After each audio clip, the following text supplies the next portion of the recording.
We know that couples that live together before the marriage actually increases the probability that the relationship will fail. And the reason for that is very straightforward. And talking of things that risk harming relationships, a subject we've never spoken about before, is... Oh, yeah. And that's a huge reason sex has disappeared. People need to stop doing that. Jordan Peterson, the psychology professor people love or love to hate. He's undeniably one of the greatest intellectual phenomenons on the planet. And many view him as the ultimate father figure. Welcome back, Mr. Peterson.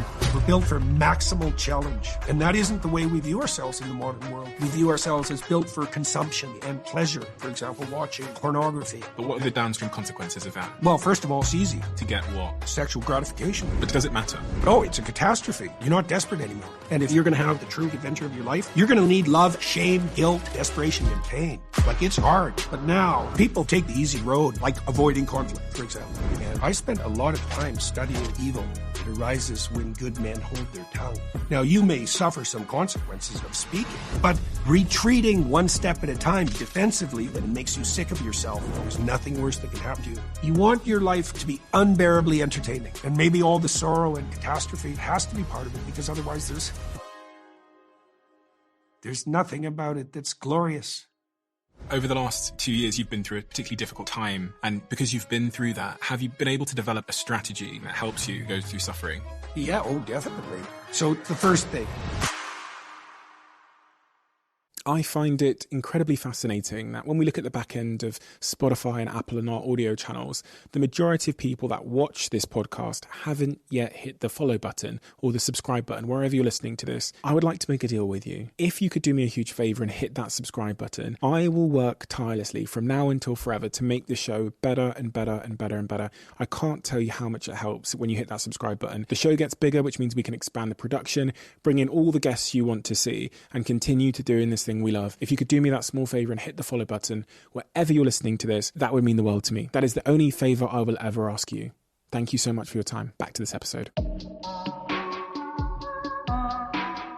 Your book comes at a really interesting time in my life personally.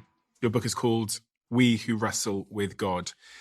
And it's my belief and suspicion that there's a lot of people wrestling with God at the moment. And when I say the word God, I don't necessarily mean some man in the sky with a beard. What I really mean is a greater meaning, a greater sense of meaning.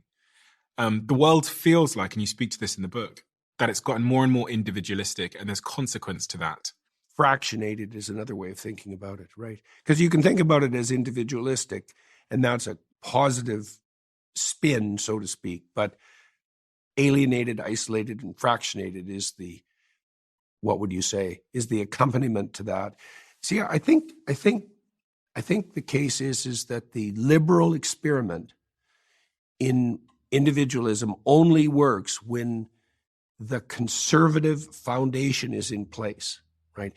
If you aggregate people together and they share enough fundamental values, especially of a particular sort, then you can concentrate on the individual and individual freedom. But there's a lot of preconditions for that. And you know, the Scottish liberals, so the ones who really established Western liberalism as a philosophical and political movement, they knew that.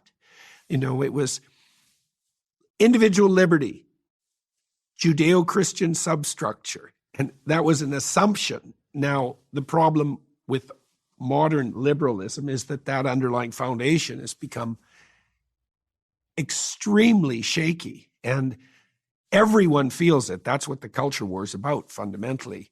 And that fact is invalidating the fractionated liberal experiment.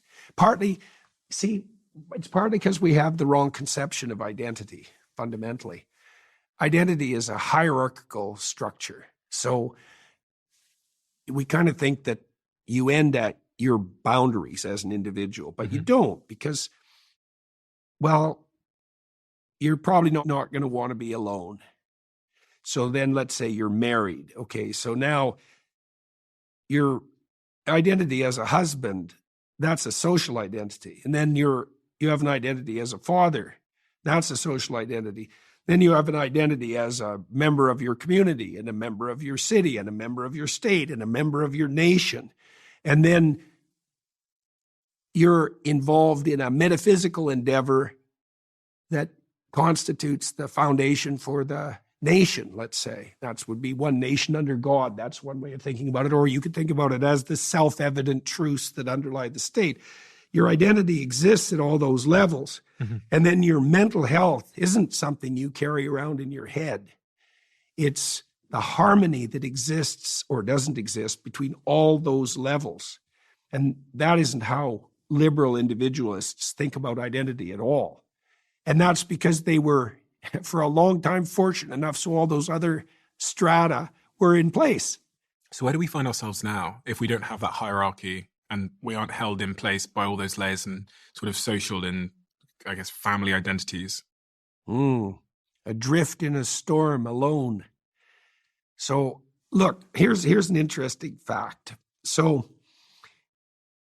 psychologists who are statistically minded, they're called psychometricians. They're psychologists who are obsessed, research psychologists who are obsessed with measurement and concept definition, spent a lot of time aggregating concepts. These were, in some ways, what they were doing was equivalent to the development of early large language models. Mm-hmm. So psychologists were at the forefront of that on the statistical side. Words that we use to describe people clump together. So, for example, if you're extroverted, you're social and you're happy, you're enthusiastic. Okay, so those clump together. If you're anxious, you also tend to be frustrated, disappointed, grief-stricken, and in pain. All the negative emotions clump. Words associated with your empathy aggregate. Words associated with your dutifulness aggregate, and so do words associated with creativity. Those are the 5 fundamental dimensions of temperament. One of the words that clumps with negative emotion is self-consciousness, which means that self-consciousness is so tightly associated with suffering that they're not conceptually distinguishable, which means, literally, the more you think about yourself, the more miserable you are. And it makes sense when you understand how social people are. We're so social that you can take the most antisocial human beings imaginable, so psychopathic criminals, and you can punish them by putting them in solitary confinement. That's how social human beings are. And so your mental health is way more dependent on your nesting within a social structure than on your, say, the internal coherence of your belief systems. In fact, I think it's hardly at all dependent on the internal consistency of your coherence of your belief systems. It's more like, does anyone like you? Do you have any friends? Do you have anyone that loves you? Or more, or maybe even more profoundly, are there people for whom you make sacrifices? Right? It's relevant to the topic of this book, obviously, because the relationship with the divine in the stories that I'm detailing in this book, most of them are Old Testament stories, the relationship with the divine is a sacrificial relationship. The divine is that to which sacrifice is directed. Well, if you get married, it's a sacrificial offering because you sacrifice your potential relationship with all other women to that woman. What does one do on an individual level if they find themselves in such a society where individualism has taken hold and they can't necessarily easily change the society? Are there day-to-day, week-to-week choices that I'm making that are pushing me away from that meaning and purpose and sort of collective, I guess, sense of responsibility? Like the individual listening to this now that completely agrees with you finds himself as being a lonely person and goes, what do I do about this, Jordan? Well, one of the things you do with disagreeable people who are more inclined by temperament to be competitive and attain victory for themselves is one of the exercises you can do with disagreeable people. If you're a disagreeable extrovert, you tend to be narcissistic. And the problem with that, technically, is that you alienate people. And the problem with that is, well, you're hypersocial. So if you alienate people, well, then you don't have anyone. And not only is that lonesome, but it's also extremely impractical. I mean, you certainly, and no doubt learn this more as you become successful, it's like you need a team. And the more tightly knit it is, and the more you're all working in the same direction, the better everything works. Well, it's not useful to be a narcissist, because maybe you get what you want right now, this time. But as a propagating strategy across time, it's a degenerating game. Okay, so what do? Well, instead of thinking about what you want, or even thinking about how to strategize in relationship to your goals, you might think about what you could do for other people, or you could think about what you would do if you only did what was true and right. Those are very different orientations, right? And the religious orientation fundamentally is the orientation towards what is true and right. And you might say, well, I don't know what's true and right. It's like, yeah, kind of, because our knowledge is bounded and we're ignorant. So do we understand the nature of the highest good? Well, no, but it's a very rare person who doesn't know some of the time when they're doing something wrong. And it's also a non-existent person who doesn't have some concept of the good, because you can't act without a concept of the good, because you act towards a goal you deem desirable. So that's up. I mean, unless you're trying to make your life worse, and people do that from time to time, but we'll leave that as an exception. I mean, you have to have descended into hell in a way before you're in a situation where you're actively working to make your own life worse. That can happen. But assuming that you're relatively well embedded in the realm of the normal, then you're moving towards something better always. Because otherwise there's no motivation. We know this technically. This isn't even disputable. So the positive emotion systems that make you enthusiastic, so that fill you with the desire to move towards a goal, independent of fear, say, because you could move towards a safety goal because you're afraid. But imagine you're trying to accomplish something. You have a goal. The positive emotion systems operate to track progress to the goal. Positive emotion is a consequence of evidence of movement towards a desired goal. Okay, so now you have a proximal goal. Like our proximal goal right now might be just to, like in the most micro level possible, might be to display facial signs of interest in the conversation, right? It's a very micro goal. But then that's nested in our desire to have an interesting conversation on the topic we're having right now, and then inside the podcast as a whole, and then as part of the podcast enterprise that you're involved in, as part of the book enterprise, let's say, that I'm involved in, that's nested inside our view of the world, right? So you see there are nestings of the good that have no upper limit. That's Jacob's ladder, by the way. And at the top of that is the good itself, which is the divine for all intents and purposes. Divine, what do you mean by that? That's a definition. That's what I mean, is that in the hierarchy of what's good, the divine is the peak. The top, okay. Right. Now, I don't know what that is. That's also an insistence in the biblical texts, by the way. In the final analysis, the divine is ineffable. It's not definable. And it's beyond you. And that's partly because there's a practical reason for that even. You know this as well. As you move towards a goal, let's say you attain a goal. Okay, now you've accomplished. Well, are you done? It's like, no, a new potential goal emerges, a new pinnacle. And then maybe you'll accomplish that. But then a new one exists. And so you could say that the domain of opportunity is limitless. Right. Because the thing that's at the pinnacle recedes as you approach it. And you could say that's a technical definition of God, which is accurate. That is a technical definition of God. God is the good towards which all goods point. These are definitions again, remember. They're not proclamations of faith, they're definitions. So we obviously all believe that all good things share something in common, because otherwise we wouldn't have the category good. And then we all believe that there are rank orders of good, because otherwise everything good would be equally worth pursuing. No one believes that. So there's a rank order. Well, if there's a rank order towards some end or some pinnacle, you can also think about it as a foundation. Depends on which metaphorical landscape you want to inhabit. Then the question becomes, well, how do you characterize that which is the ultimate aim, that which is and should be the ultimate aim? Well, the stories on which our culture is predicated characterize that in story.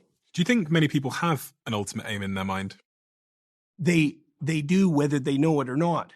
What do you mean by that? So like the average person listening to this now, are they conscious at all of what they're... No, but it's implicit. Okay.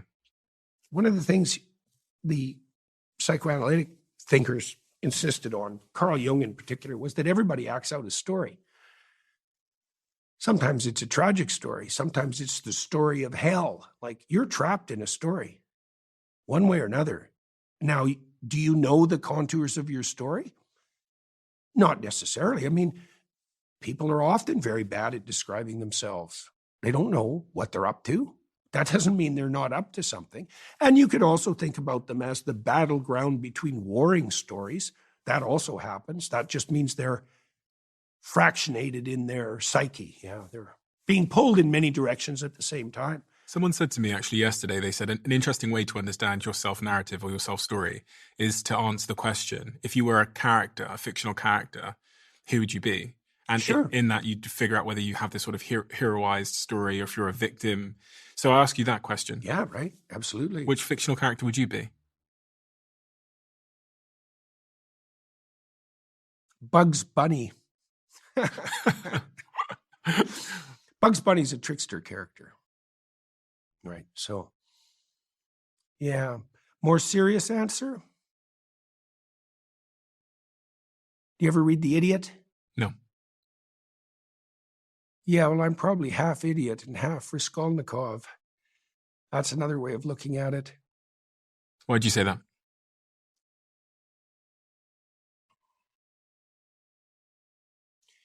The character of the idiot in Dostoevsky's novel is a holy fool. It's a strange combination.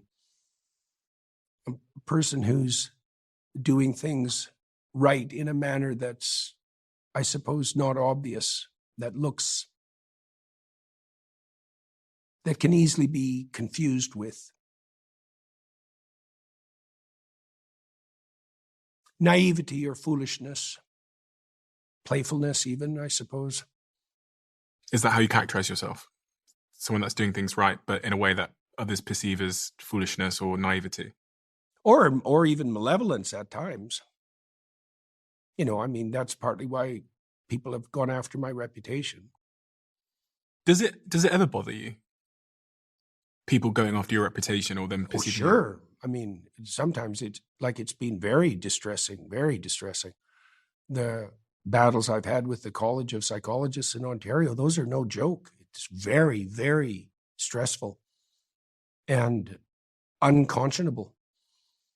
So expensive, hundreds of thousands of dollars, years. It's been 10 years of legal battles, calumny in the press. They're attempting to undermine my professional credibility with some degree of success. You know, because when your professional college goes after you, people have to make a choice. It's either the professional college is corrupt and wrong or the individual being targeted is corrupt and wrong. It's way easier to draw the second conclusion. And under most circumstances, in a valid state, that's the correct conclusion.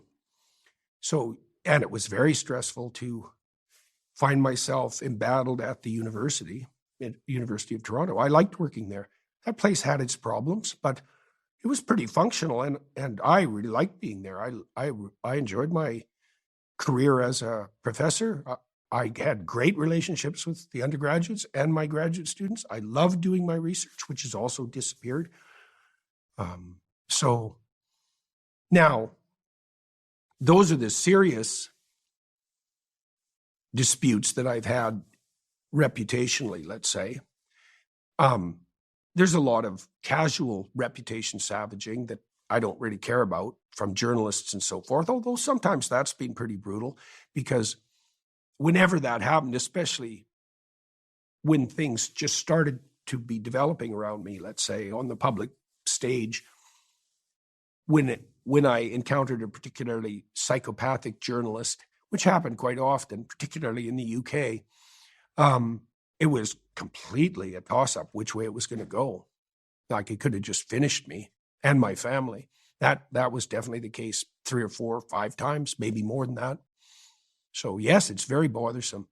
Now, and really for a long time, all of that takes place within a much broader context. All the interactions I have with people in my actual life are ridiculously positive and, what would you say, positive and gratifying. So That's a form of suffering in a way, and everybody goes through suffering. And because you've been through that, have you been able to develop a strategy or some kind of anchoring that helps you when the wind blows like that? Well, yeah, definitely. I mean, I had very strong relationships when all of this started to develop around me. And that's just become more the case. A very tightly knit family and a very tightly knit group of friends. Now, I lost some more peripheral friends, but, that's unfortunate, but c'est la vie. So there's that.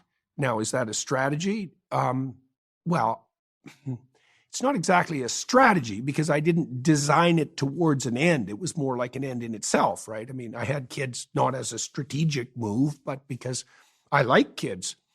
So, and I particularly like my kids. So that's not a strategy. And I really have a great relationship with my wife. And like, I've known her for 52 years. It's a very long time. And she's definitely my best friend and probably has been for 52 years. And so that's really helpful. That refers back to this issue of identity that we were discussing. My identity is well structured in the social sense.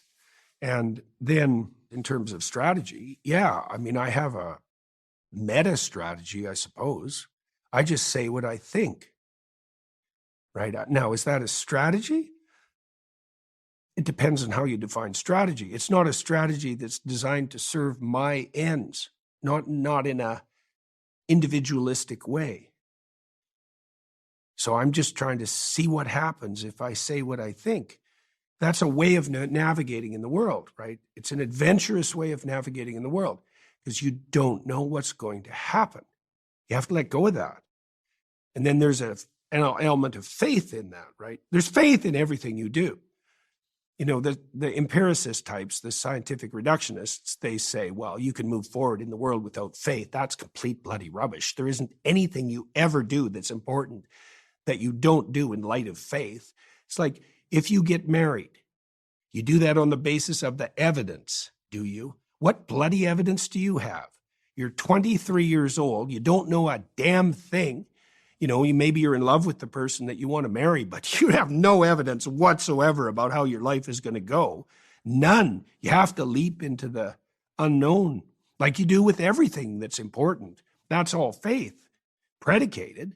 Now, the question is faith in what? Well, if you decide that you're just going to say what you think, then you have faith in the truth.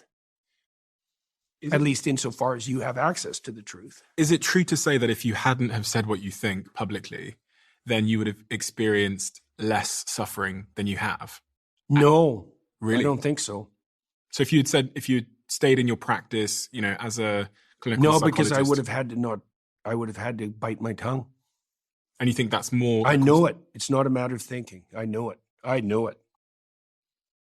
Absolutely, 100%. I spent a lot of time studying evil, a lot of time. And I know how it arises. It arises when good men hold their tongue. You don't want that. There's nothing worse that can happen to you. Now, you may suffer some consequences of speaking, for sure. But all things considered, which is the right attitude if you're wise, There's nothing worse that can happen to you than to falsify your speech. Is saying nothing a form of falsifying your speech? It is when you have something to say. Yeah, definitely. Because there's a lot of people probably listening now that have a lot they want to say. Yeah. But if they say it, they're going to lose their job, or there's going to be immediate consequences, which might mean they can't feed their family. Yeah, it might mean that. But it also might mean that if they bite their tongue and pretend to be something other than they are, they'll be a weak model for their children. And, is that better than having some financial instability? Maybe here's a counter proposition. If your job requires you to lie, maybe you should find another job. Mm-hmm. Now, look, I also understand that there are strategic considerations in such a decision. There's no sense martyring yourself stupidly. And if you're going to say what you believe to be the case, then you need to put yourself in a position where doing so won't be instantly catastrophic in a way you can't fix. Because that's not wise. Now, when things blew up around me, I had 3 sources of income. That wasn't accidental. Now, people say, well, you were fortunate. It's like, yeah, and careful. Mm-hmm. So I didn't want to have all my eggs in one basket. And that turned out, well, I knew that. It's like you have no autonomy if you have all your eggs in one basket. So if you're going to think strategically, if you're going to think like someone who's at war, let's say, then you don't leave a mortal flank exposed.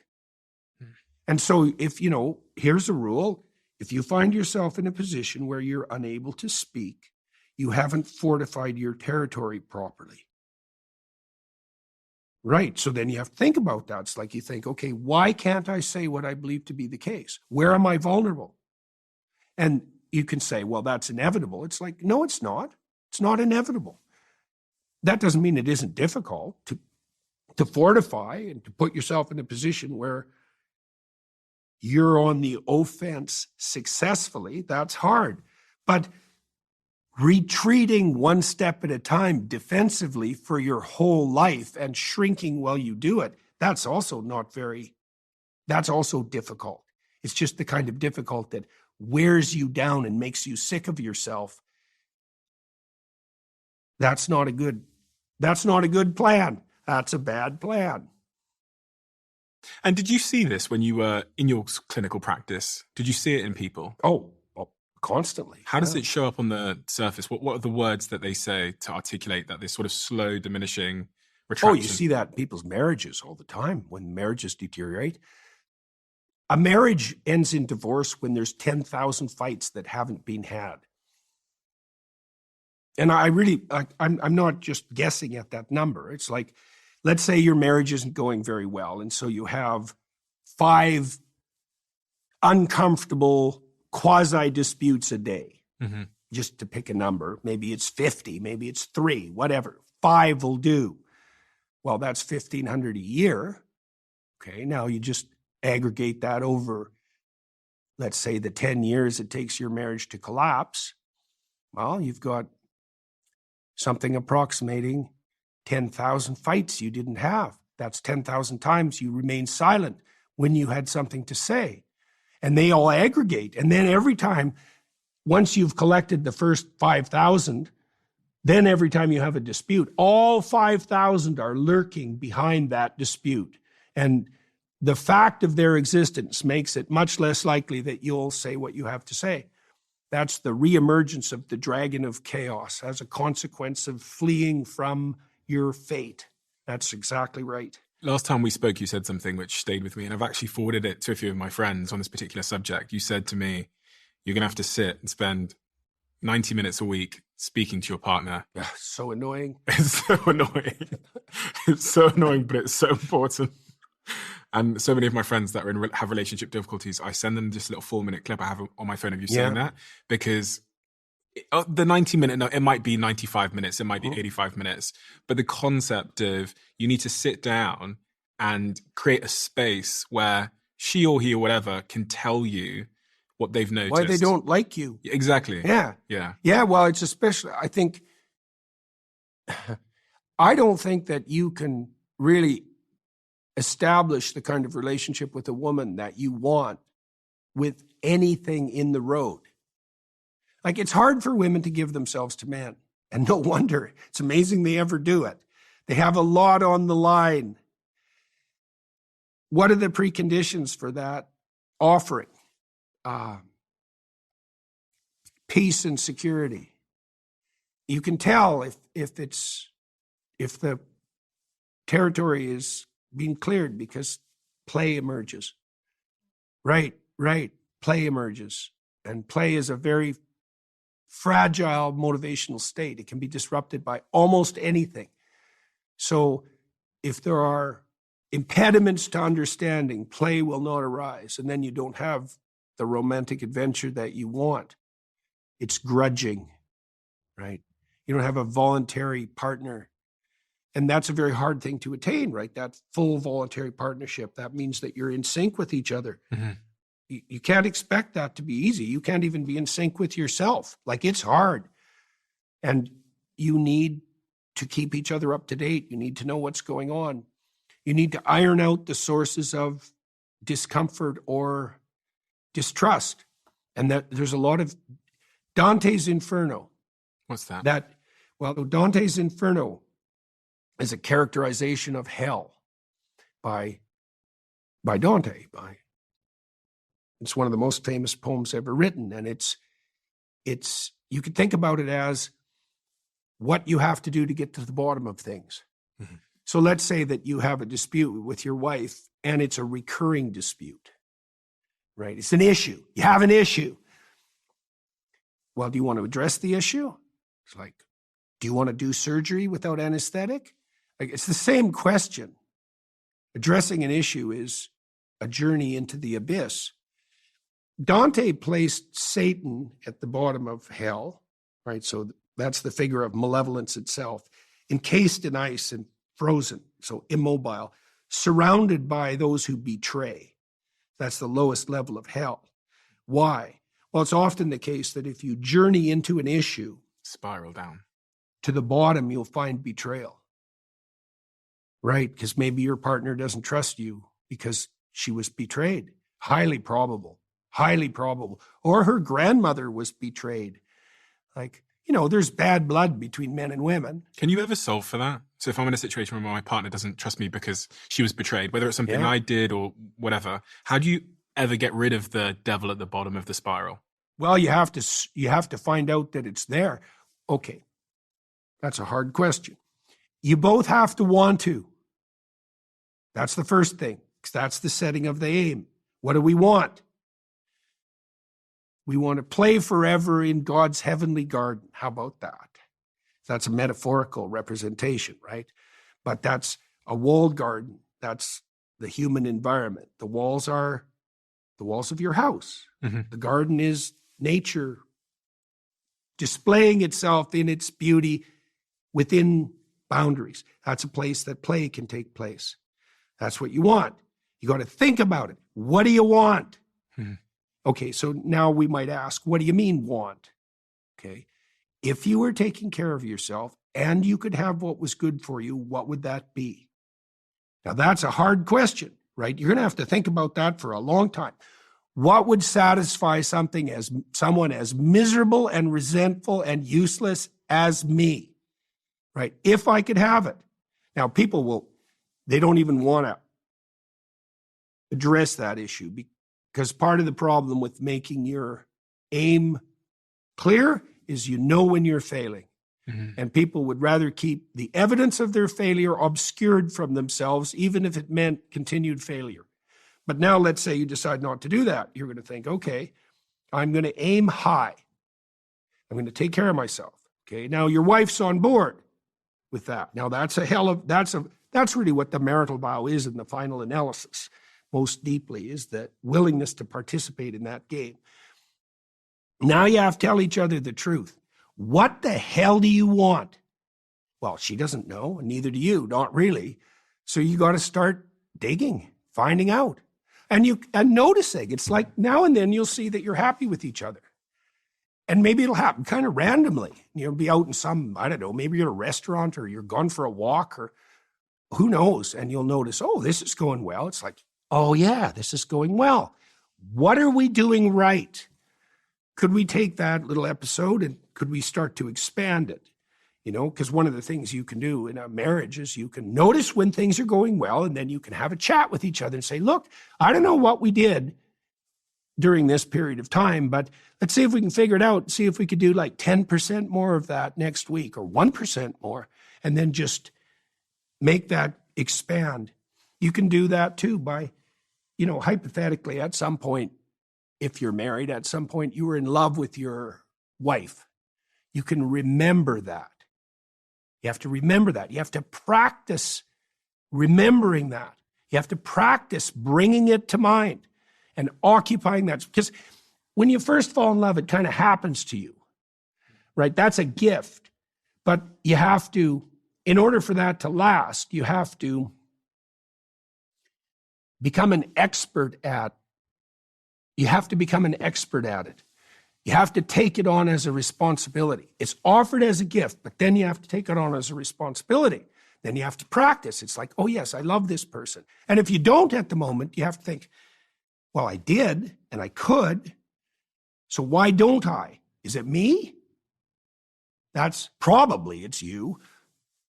Might be them too, but you might as well start with you. I mean, you got lots of flaws. You could start with those. What if you just made a bad decision?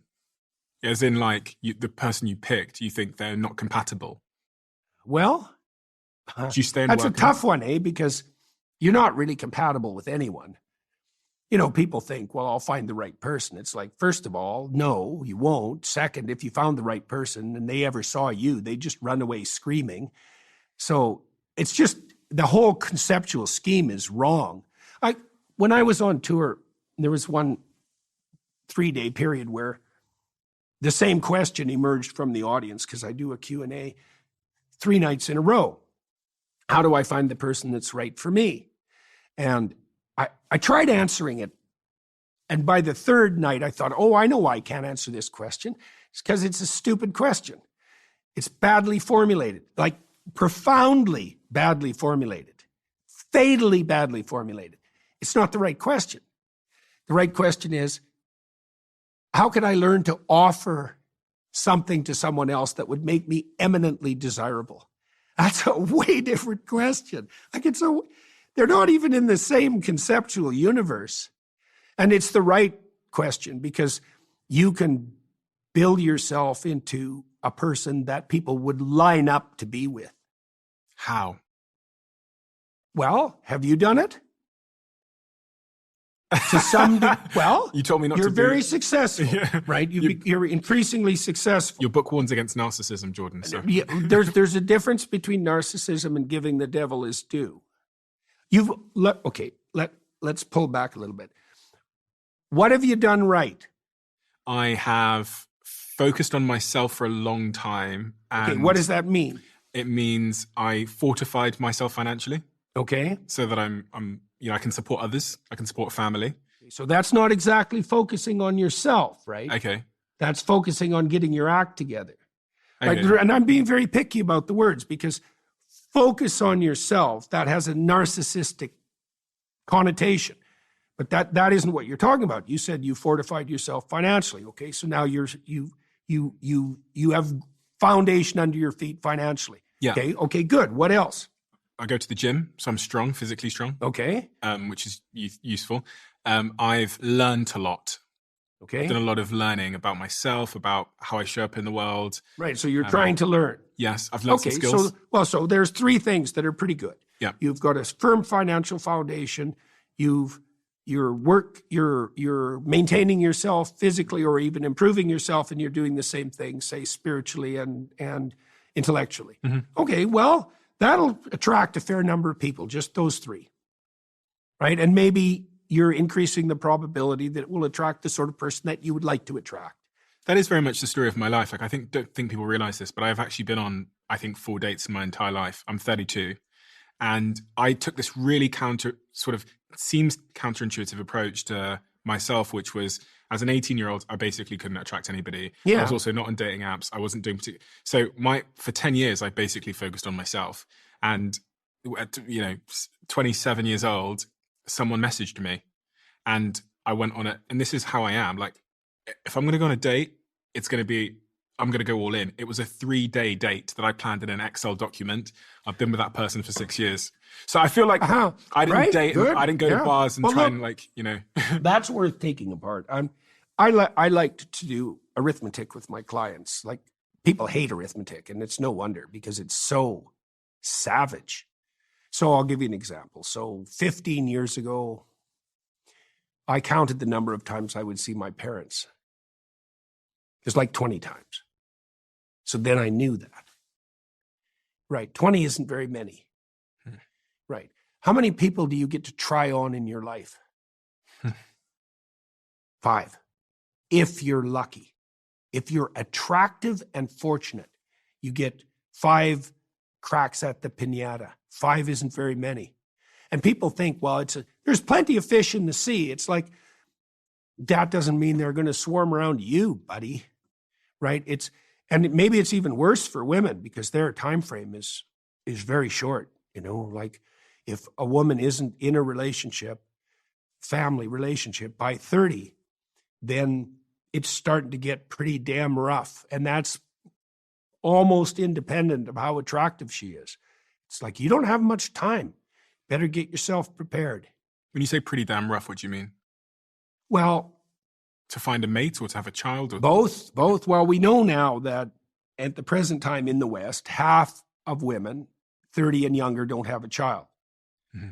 Okay. Now, we also know that couples 30, 1 in 3 couples at 30 already have trouble conceiving. And that definition of trouble is 1 year of attempt with no success. Okay. So fertility goes off a cliff at 35. So 30, you're pushing your luck at 30. At 35, you are seriously pushing your luck. I worked for 10 years with a strata of the highest achieving women likely in Canada. I had, as part of my clinical practice, a offering that we made to consulting firms and law firms. And the offer was, send us your best people and we'll work for them. But the consequence of that is that they'll be even more productive. So in the typical law firm, for example, there's people who don't do well. Then there's people who are good lawyers. Then there are people who are good lawyers that bring in business. There's like none of them. They're super valuable. And if a law firm has someone like that, they want to keep them.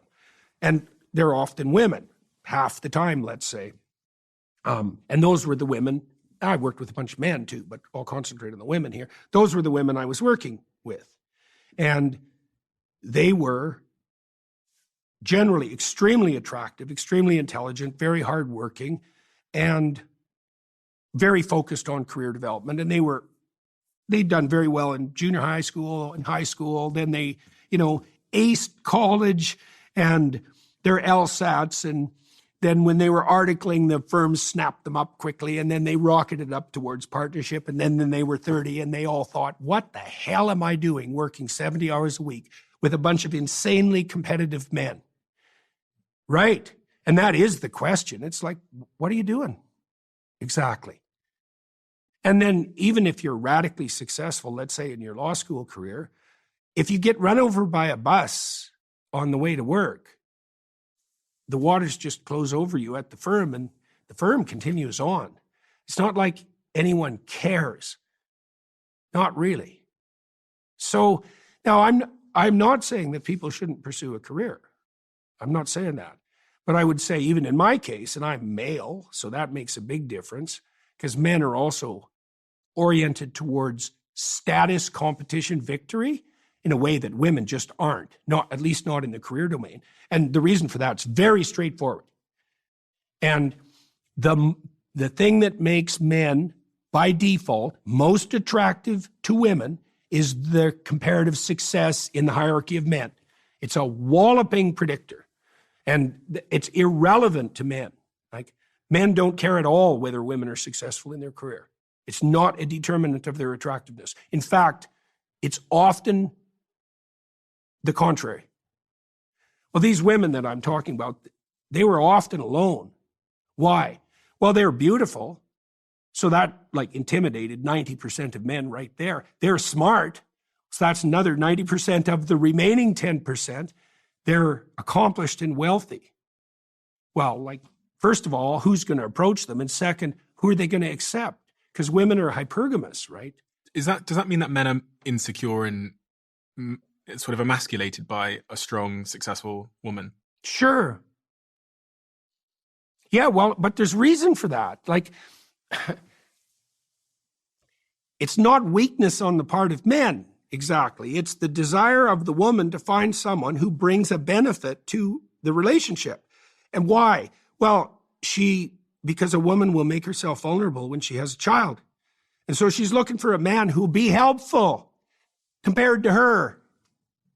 Okay, so if the woman is like full of ability, well, then her standards for a guy who's going to be helpful get very high.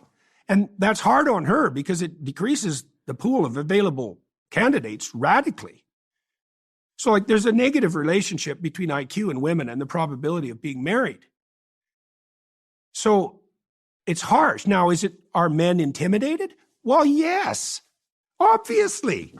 Are men intimidated by beautiful women? Well, you can answer that, especially if you're young. Why? Well, the probability that any given beautiful woman is going to reject you when you're a young man is like, it's basically 100%.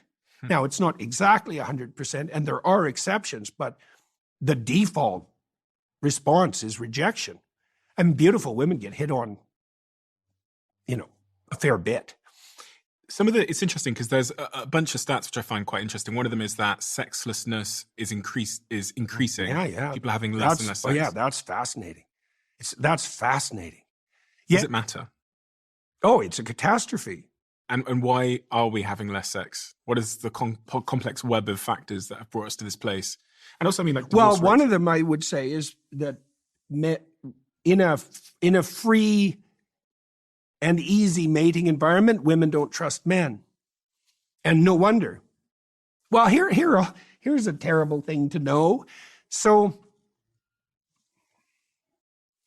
imagine that there are men who are oriented towards short-term relationships and there are men who are oriented towards long-term relationships, committed relationships, right? Mm-hmm. Okay, so that would be the men who want love along with sex, let's say, love and commitment. Then there's the party today because we're all dead tomorrow sort of guys. And there's some women like that too, although fewer women because they pay a much higher price for sexual impropriety. Mm-hmm. So the pool of short-term maters has more men in it. Okay, what do they like? Well, the personality studies have already been done. They're Machiavellian, which means they use their language to manipulate. They're narcissistic, which means they want unearned social status. They're psychopathic, which makes them predatory parasites. And they're sadistic. Okay, so now you open up the mating market so that short-term dalliances are acceptable.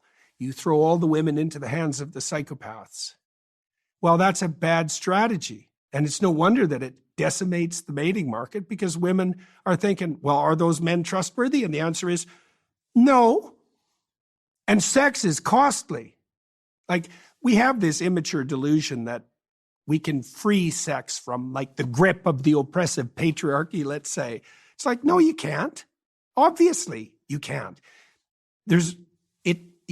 Emotional entanglements are an inevitable consequence of intimate physical relationships. There's that. Then there's the issue of abortion and pregnancy. That actually constitutes a problem. And then there's sexually transmitted disease. And that's just like the first of a very long list of potential problems with sex. So there's no simple sexual landscape. And there are deluded people who think there is a simple landscape and that there should be. But they tilt hard in the psychopathic direction because they're manipulative. Do you believe in no sex before marriage as a concept? As an ideal, yeah. That's right. And why would that result in better relationships and a better society more broadly? Well, here's one way of looking at it. So let's say you take the alternative approach, okay? You're going to try your partner on for size. So you live together. Well, first of all, we know that couples who live together are more likely to get divorced rather than less. We know that the probability of cheating is proportionate to the number of partners before the marriage or the committed relationship. Really? Well, partly that's just self-evidence. Like the best predictor of future behavior is past behavior.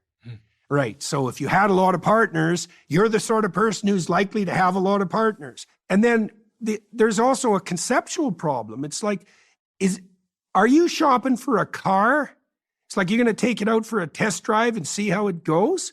Okay, that's not the right metaphor. And then here's another problem.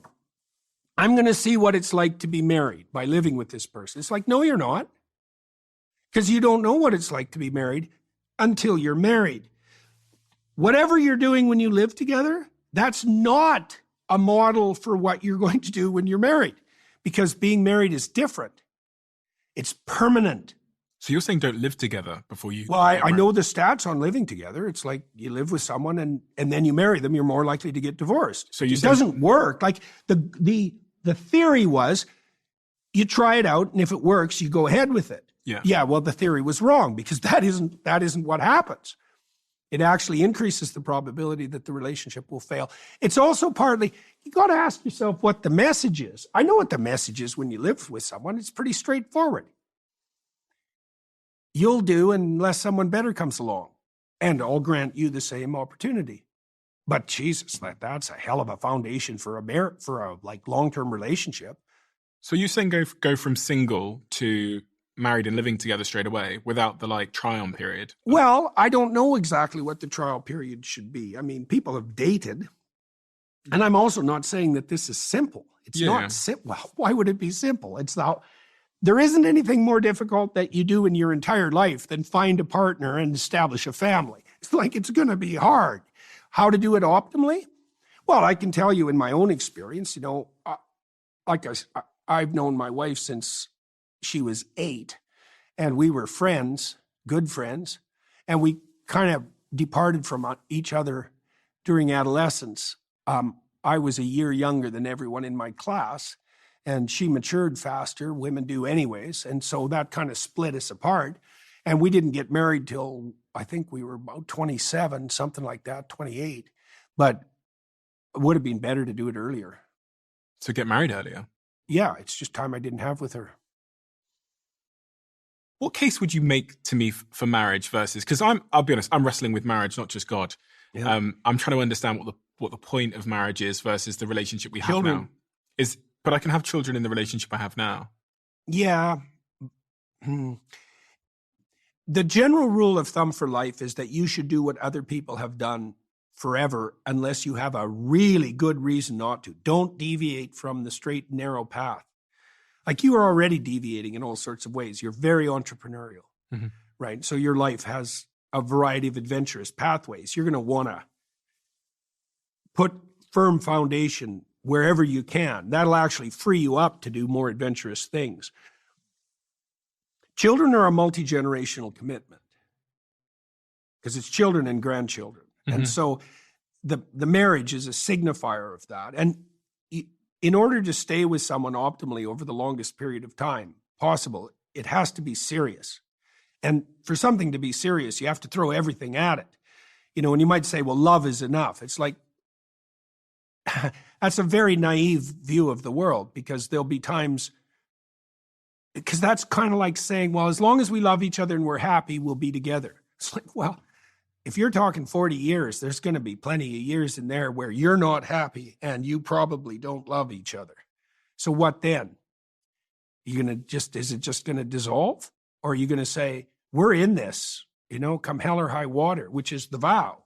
Come hell or high, and hell and high water, they're coming. And then you got to ask yourself, is this the person you want in the boat with you when hell and high water come? And that's not going to be fun. That's for sure. You want to do it alone? Or you think that when everything falls apart around you, you're going to be in a better position to find someone better? I don't think so. It's a long, and then, you take the marital vow in a religious sense and you do it in front of a community, right? So it signifies commitment. And you need that because You think you can maintain all that commitment on your own? Maybe you can. I doubt it. Generally, people can't, like no one. We need to fortify ourselves in all sorts of ways to get through the things in life that are most difficult. But the traditional marriage agreement, one that's a legal agreement, does it need to be, can I not take my partner, have a wedding in front of our friends and family, sign a contract, maybe even do it in a sort of religious context without having it to be like a legal document that the government are involved in? Well, you could, but... Is it not the same bond to you? You're talking about a multitude of different bonds, right? Fundamentally, right? The one that you're prioritizing is the bond that's voluntary and predicated on what? The love of the moment? I mean, we want to be precise here, right? So I think that's a reasonable way of conceptualizing it. And it is a romantic view that should prevail. And it's a romantic view that should be sufficient.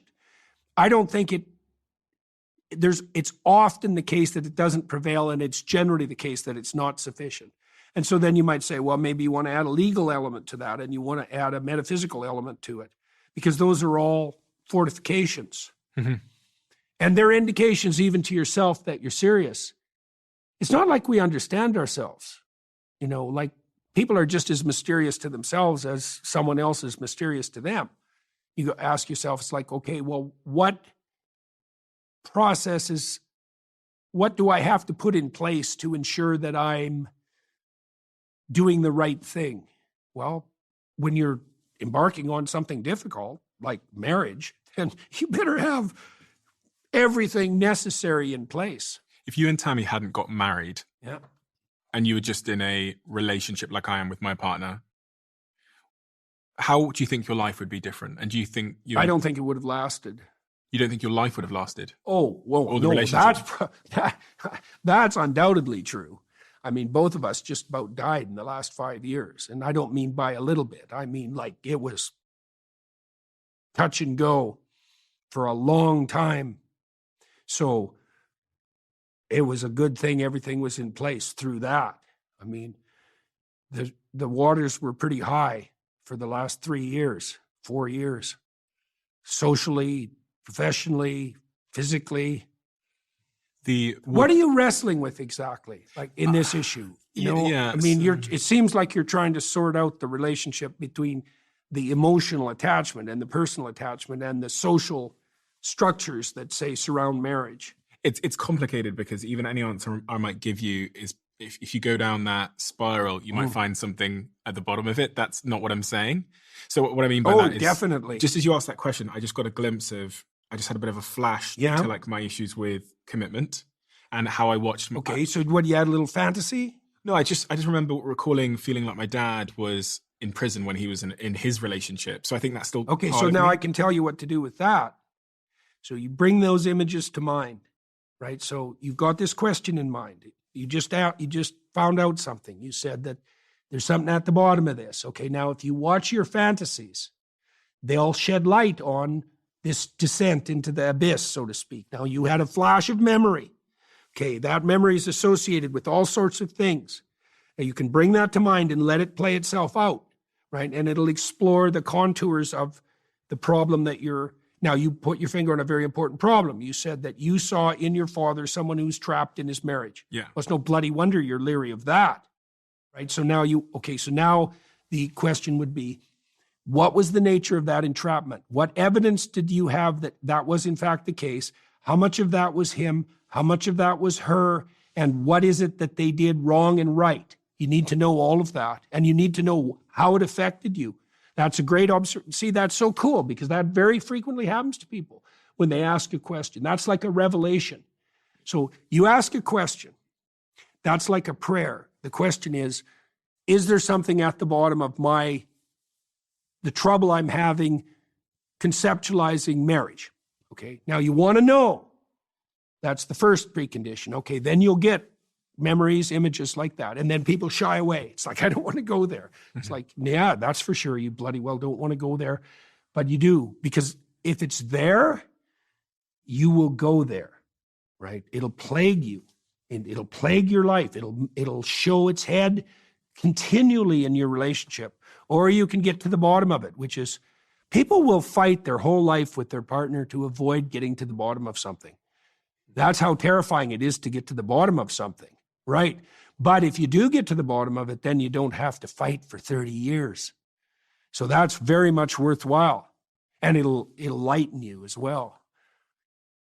You know, because you have a real issue. It's like, how can marriage not be a trap?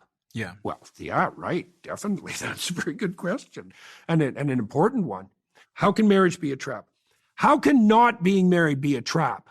How can being alone be a trap? How can being deluded about what holds people together be a trap? There's traps everywhere, man. There's traps everywhere.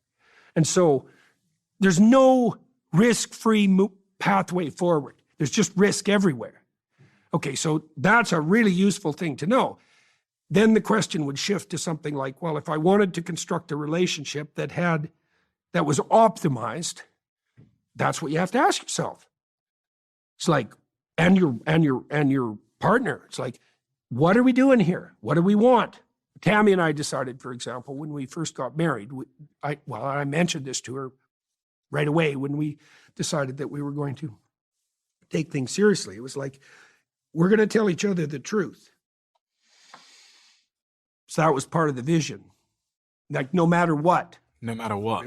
Yeah, no matter what. She's been very good at that. I would say better than me.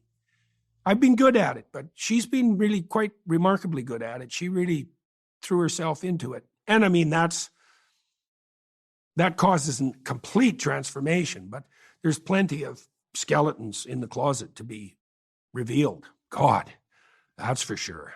Talking of things that risk harming relationships, one of the things I wanted to ask you about, a subject we've never spoke about before, but it ties into the themes of relationships, marriage, and sex, is pornography. And generally... Oh, another reason that sex has disappeared. Yeah. Right. You talk about hedonism in your book, Mm-hmm. We Who Wrestle with God. Pornography, is this a bad thing? It's a terrible thing. Yeah, it's a terrible thing. Everything about it is terrible. Really? Well, first of all, it's addictive, and no wonder. I mean, any 13-year-old boy can now look at more beautiful, naked women in one day than the greatest king who ever lived managed in his whole life. Right, so it's like, wow, that's not... And talk me through the downstream consequences of such a possibility. It's easy. It's easy. Yeah. It's easy to get what? Sexual gratification. That's not good. It's not supposed to be easy. And it's easy. So, how desperate do you have to be to get married? Not desperate at all. It's like, yeah, right. What do you know? You don't know anything. I'm married just because I'm in love. You're an idiot.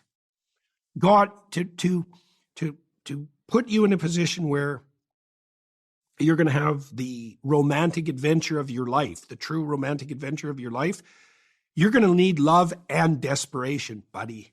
You're going to need everything working on your side. Love, desperation, terror, shame, guilt, everything working for you. And so you take the easy road. Pornography. Sure. You're not desperate anymore. So people that consume pornography, do you think they're less motivated to attack life? And to Well, they're definitely less motivated to pursue sexual relationships with women. A way of that, are they then less likely to then want to go to the gym or have a career? Oh, definitely. It's an interesting idea. How much of what men do they do to impress women? A lot. It's like, yeah, like all of it. All of it. I mean, the status battles that men, back to the law firms, for example. So the men I worked with, they're very concerned with their bonuses and their end of the year performance reports. Why? Well, part of it was the money. Most of them had lots of money. It's like, I'd ask them, they say, well, the money is how we keep score. Well, what does that mean? Well, money is the way that men in those competitive enterprises say they compare themselves to one another. And why do they want to be at the top? Because women peel from the top. So men are trying to impress women all the time, and they'll do it in positive ways and in pathological ways.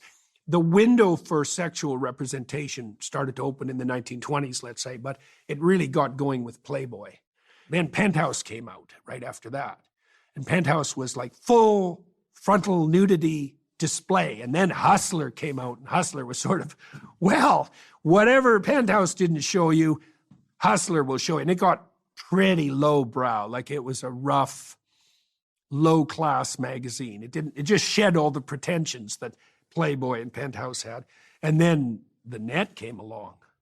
It's like all those engineers who couldn't establish a relationship with an actual woman exchanging pornography.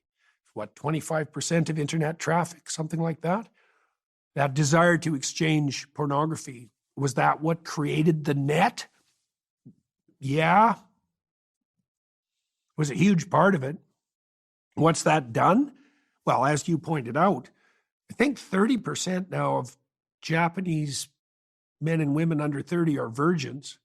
It's about the same in Korea. Relationships between men and women are falling apart in the rest of the West in the same sort of way.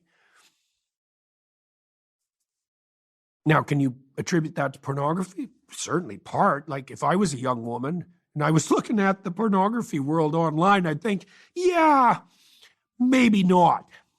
One of the interesting things we noticed when we were doing some research on this was what the top Google search around this subject matter is, how do I quit? And I feel like the third one is, how do I quit? And that it's in such high quantity of people searching Google for how to quit pornography that it feels desperate. Like it feels desperate. Well, why wouldn't it be addictive? And why doesn't pornography feel good to people? That's a good question. That's a good question. Well, there's nothing heroic about it, that's for sure. It's like it's obviously nothing to be proud of.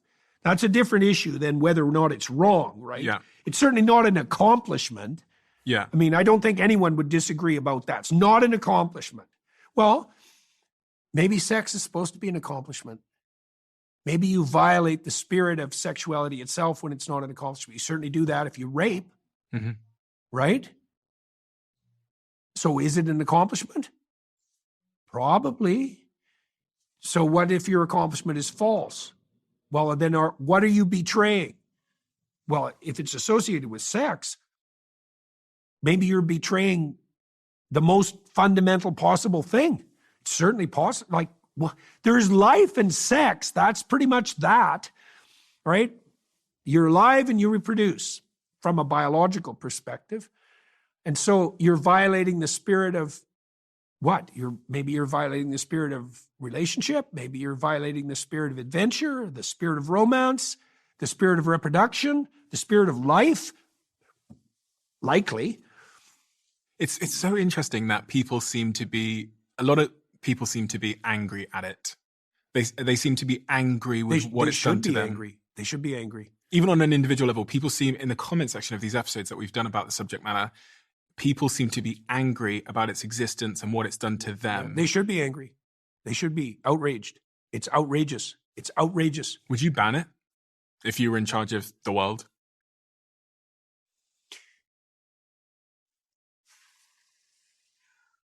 I don't know how to answer that. I think any policies that require force rather than voluntary compliance are generally bad policies. There are restrictions that should be placed on its distribution, but I would have to spend a lot of time thinking through what those were from a policy perspective. I think it's wrong. No, I don't think. I know it's wrong. That doesn't mean I know how that should be dealt with at the level of policy. It's complicated. I do understand why young men and young women are angry about it. It's like, where are the adults? Where are the adults? Where have they gone? They're not protecting like 11-year-old kids from what you can see on the net. You know, I remember when I was a kid, I got a hold of some of these underground comics from the 1960s.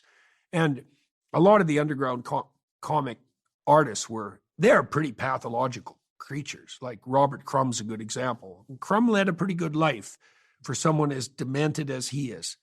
And there's a very famous documentary made about the Crumb brothers. And Robert Crumb was the establisher. He was one of the people who established the genre of graphic novel, really, back in the 60s in Haight-Ashbury in San Francisco. And his imagination goes places that you don't want to be along for the ride. Seriously. And I read some of that material when I was like 11, I never forgot it. It was shocking as hell. And like typical 11-year-old now, it's like there are things that he is going to see that he'll never forget. It's not good. And the brain is still forming at that age, isn't it? So it's definitely an interesting way to shock the brain. Well, we also don't know. Well, that's right. We have no idea whatsoever what a diet of pornography exposure does to somebody who's, making their way through puberty.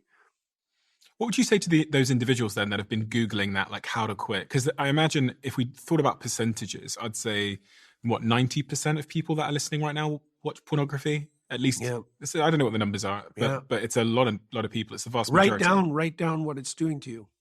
Write down what it's doing to you. Write down exhaustively. Everything you think it might be doing to you. Write it down. Everything. Don't worry about whether you're right or not. Like, maybe it's not doing some of the things you think it might be doing, but make an exhaustive list. Then start thinking through. Is that what you want? Is that what you want? And then write down what you want instead.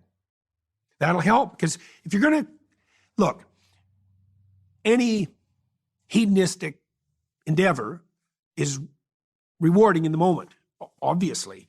The problem is the price you pay for it in the medium to long run, right? That's the problem. And it's the contradiction between those two things that's the problem. Okay, now if you want to quit doing something that's gratifying in the short term, you need to know why, right? Because otherwise you won't have the willpower. You won't have the part of you that thinks, well, what the hell will win? What the hell? Which is what people think when they do something they shouldn't do. And they should notice what they say to themselves when they're making that rationalization, because what the hell refers to hell. And the reason to stop doing things that are self-destructive is because they're self-destructive. I mean, is that the sort of person you want to be? Is that the model you'd like to have for your son, for example? Is that the way you would imagine that someone you admire would act? These are good questions to ask yourself. Are you the sort of person that is acting out a pattern that you think is admirable? I don't think pornography, masturbation fits into the ideal of heroic masculinity. I don't think anybody thinks that. There's something furtive about it and second rate. Obviously, it's ridiculous in a sense that we even have to have this discussion, because obviously. Well, these things creep in, don't they, to society, and they become that's normal. For sure. So first they creep, then they rampage. We almost can't remember a time, if you're a young person, when there wasn't pornography. You definitely can't remember. You open up an app and you get absolutely 100%. Oh, and it's going to get way worse. Wait till there are AI-equipped, adjustable pornographic succubi. Then we're really going to have fun, because we're already at the point now where, with a decent chat bot, a really alienated young man can have a better conversation with a decent chat bot than with anybody he's ever talked to in his entire life. Right. Now they're going to get a lot smarter, and soon they're going to have there's already services of this sort available. They'll be fully fleshed out two-dimensional women. They're not women. Simulacra of women. Right. So, yeah. It's interesting, because with my hedonistic... Design your own girlfriend. She won't argue with you. She won't do the 90 minutes a week. Yeah, right. She'll give you everything you want. But that's not true. She'll give the worst part of you everything it wants. Jesus, that's not good. The worst, weakest part of you will get exactly what it wants. That's not good. That's seriously not good. I mean, that's what pornography is kind of doing, right? Definitely. Yeah. Well, and there's an edge to it too, right? Because one of the pleasure is enhanced by novelty. Mm-hmm. Right. So that brings up an issue with regards to marriage. I talked to Bill Maher. Bill's alone, and he's my age, and that's painful. But he said to me, in his Hollywood hedonistic manner, that he really couldn't imagine being with the same woman, for any length of time. It's a novelty issue. It's like, well, are you restricted by the woman, or are you restricted by the limits of your own imagination? This is an important question. Like, I would say, if you establish the optimized relationship with someone, they're inexhaustible. That doesn't mean novelty isn't important. It's important. That's part of play. So yeah, a lot of people struggle with that. Got a lot of friends that struggle with this idea of being with the same person forever. The same person. That's Okay, the problem. Well, but that's really no. Look, I understand. Like, I know that novelty enhances pleasure. So the question is, how do you keep your relationship alive? That means novel. You play. It's interesting because actually, what I actually think is happening there is it's not that they are miserable with the same person forever. It's actually the thought. That's kind of what I said. The thought of being with the same person. Well, that's part of that trap, eh? Yeah. Well, okay, so that's a very good observation. Yeah. Because that thought is going to have a story attached to it. The story is going to be something like, well, I'm with this person. We both become unattractive quite rapidly. We get alienated from one another. There's no sexual dynamism or romance or excitement. And then we just sit, and eat like cold eggs while looking at each other harshly over the table at breakfast for 40 years. Yeah. Well, yeah, that's dismal. So, maybe don't do that. Yeah. Yeah, there's an element of control to it. On this point of hedonism as well, I was thinking, because we're still talking about pornography, but there's many types of hedonism in my life, whether it's, eating the cookie. I don't actually do this, but it's a metaphor of eating the cookie from the mini bar in my hotel room here in New York at 1 a.m. in the morning, when I know tomorrow I'm going to regret it. There's all these forms of hedonism, like scrolling on TikTok or whatever it might be. And hedonism shows up in my life in these little uncontrolled, like, oh gosh, fuck, sure, I made a mistake. Of course. And it sometimes shows up when I'm disabled in some way, emotionally disabled. Yeah. And so it feels like it's a form of medicine. Now, I could write down on this page who I want to be. I could say, I don't want to be the person who eats the cookie. I don't want to be on TikTok. I don't want to watch pornography, all those kinds of things. But then staving off that moment where, you're weakened in some way, and I use that word, maybe you're weakened in some way by something, tired or whatever. Yeah. Sticking to those principles when in that moment, when it's hard, is that just, again, a case of just being clear on what I want in the long term? Well, that helps. It helps. Practice helps. Surrounding yourself with people who have the same aim and that keep you responsible, accountable, that helps. Okay. Oh, yeah, you need all of that. Because the battle between immediate gratification and medium to long-term investment, that's a real battle. Like the right amount of pleasure in the moment isn't zero. Yeah, okay. I don't want to live a life of misery. So well, right. And you don't want to be the joyless grind for whom everything is tomorrow. Yeah. Right? It's very hard to, because what you're trying to do is you're trying to optimize emotion and strategy over all time frames. And you don't know how long that time frame is. Well, that's also a problem. Exactly. If I might have 1 day left, or so I don't need to. Well, and we also know, when people are, say, off to a battle in wartime, they party like there's no tomorrow. Well, because maybe there isn't. So definitely, the religious insistence is that you should live in the light of eternity. Right? Is that you should attempt to conduct yourself in a manner that is best, all things considered, over the longest possible conceivable span of time. Now, does that mean don't have the dessert? No, it doesn't mean that, because look, in the biblical text, for example, there is an insistence that the Spirit of the divine wants the provision of life more abundant. That's the language. The idea of a fruitful garden, an earthly garden of delights even, that's part and parcel of a vision of paradise. It's not joyless. It's harmoniously balanced. I think best way to think about it is likely musically. In a musical piece, that's great. Every note has its place. Every note has its proper place in relationship to the whole, right? But every note is also worthwhile. Well, that's what you want, is you want to balance your concentration on the present with your apprehension of the medium to long run. So I'll give you an example of that. So I did a course for Peterson Academy it's on the Sermon on the Mount. And the Sermon on the Mount is the longest record we have of Christ's direct utterances, let's say. And it constitutes the core of Christian ethics. It's a set of instructions, and the instructions are very specific. So essentially, the instruction is to aim at every moment at what's highest. Okay, so this is something you have to practice. Okay, so the idea is that at each moment you're bringing to bear a certain attitude, and the attitude is, I'm going to do what's best. Okay? For who? Now, all things considered, for me now in a way that works tomorrow, for me now in a way that works tomorrow and next week and next month and next year and 5 years from now and 10 years from now, in relationship to my wife, in relationship to my kids, to my parents, to my community, right? It's that whole identity. You're optimizing that. Now, you might not know how, but that's your aim. Okay, so that's the injunction to put the love of God above all else, to aim at what's highest. Now, you don't exactly know how to do that, but that doesn't matter. You can specify your aim, right? Now, no doubt you do something like that with your podcast. Right.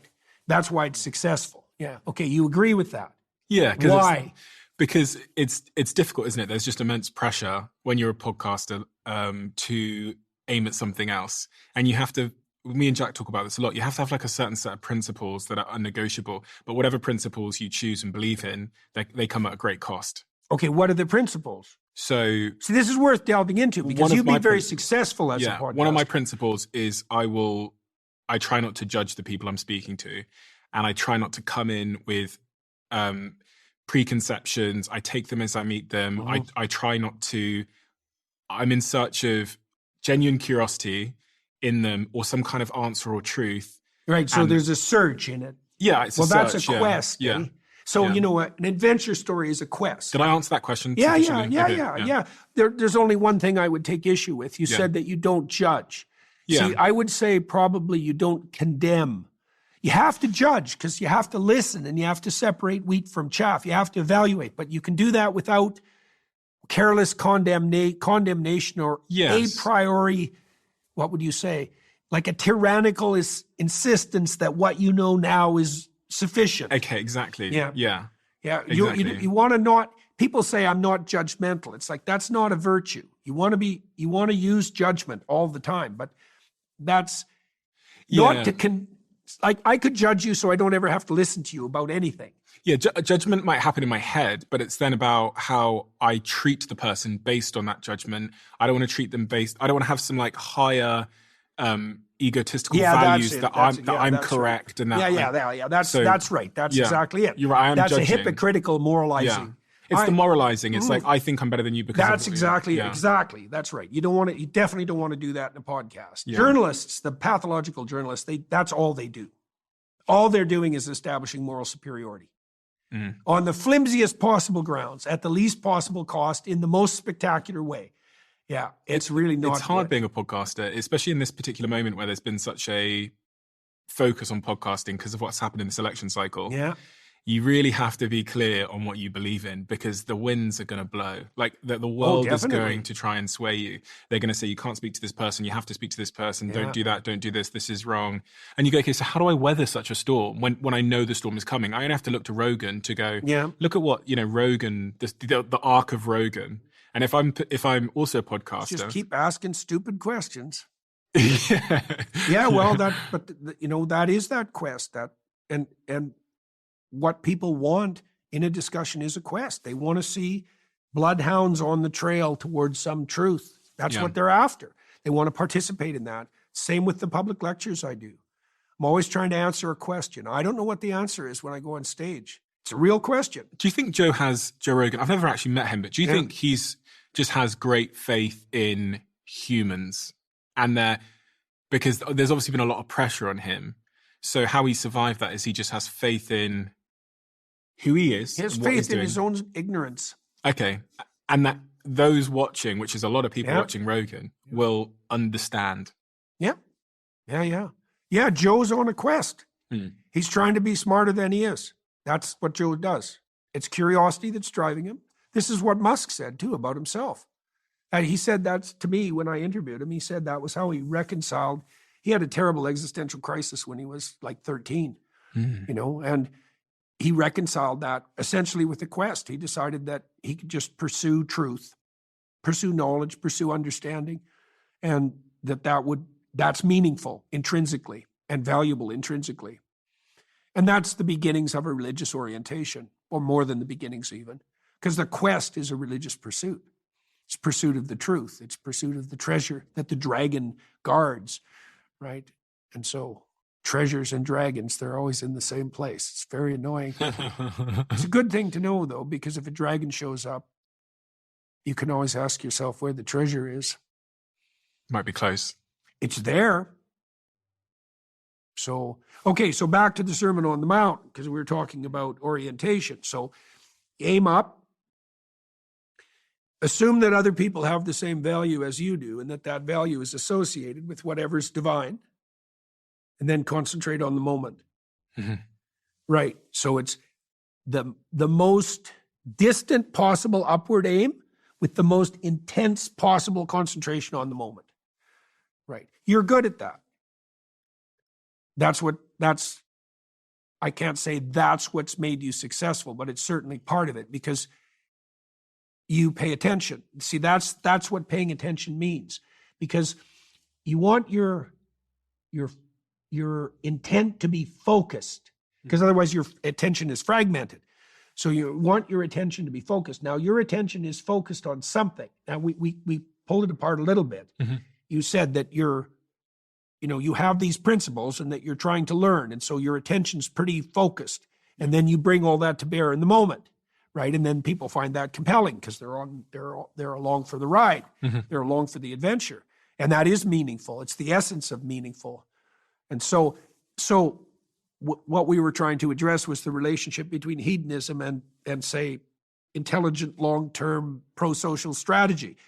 You want them both. There's a optimized solution that delivers both far better than any other solution. This is the pearl of great price that Christ speaks about, that anyone wise and wealthy would sell everything they own to purchase. There isn't anything better than that.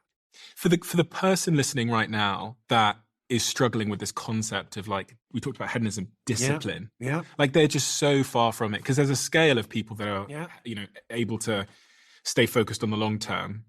For the people at the very other end of the scale who just look at their lives and go, I hear what he's saying. For some reason, it's not working. Like, I can't get out of this situation. Yep. You meet these people all the time. Maybe you can't start on the porn side then, this is how a good behavior analyst approaches problems of that sort. It's like, okay, is there something in your life that you know is not right, that you could improve, that you would improve? Any step whatsoever. Well, generally, you can just ask yourself that question. It's a contemplative exercise. Sit on the edge of your bed and think, okay, where is my life off kilter? So then you have a variety of ideas about how everywhere. Okay. I'm on my mum's bed. I've got no relationship. My job's crap. I hate it. Okay, then I'd say zero in on one of those. Yeah. And find some small thing that you could fix, that you would fix. Why a small thing?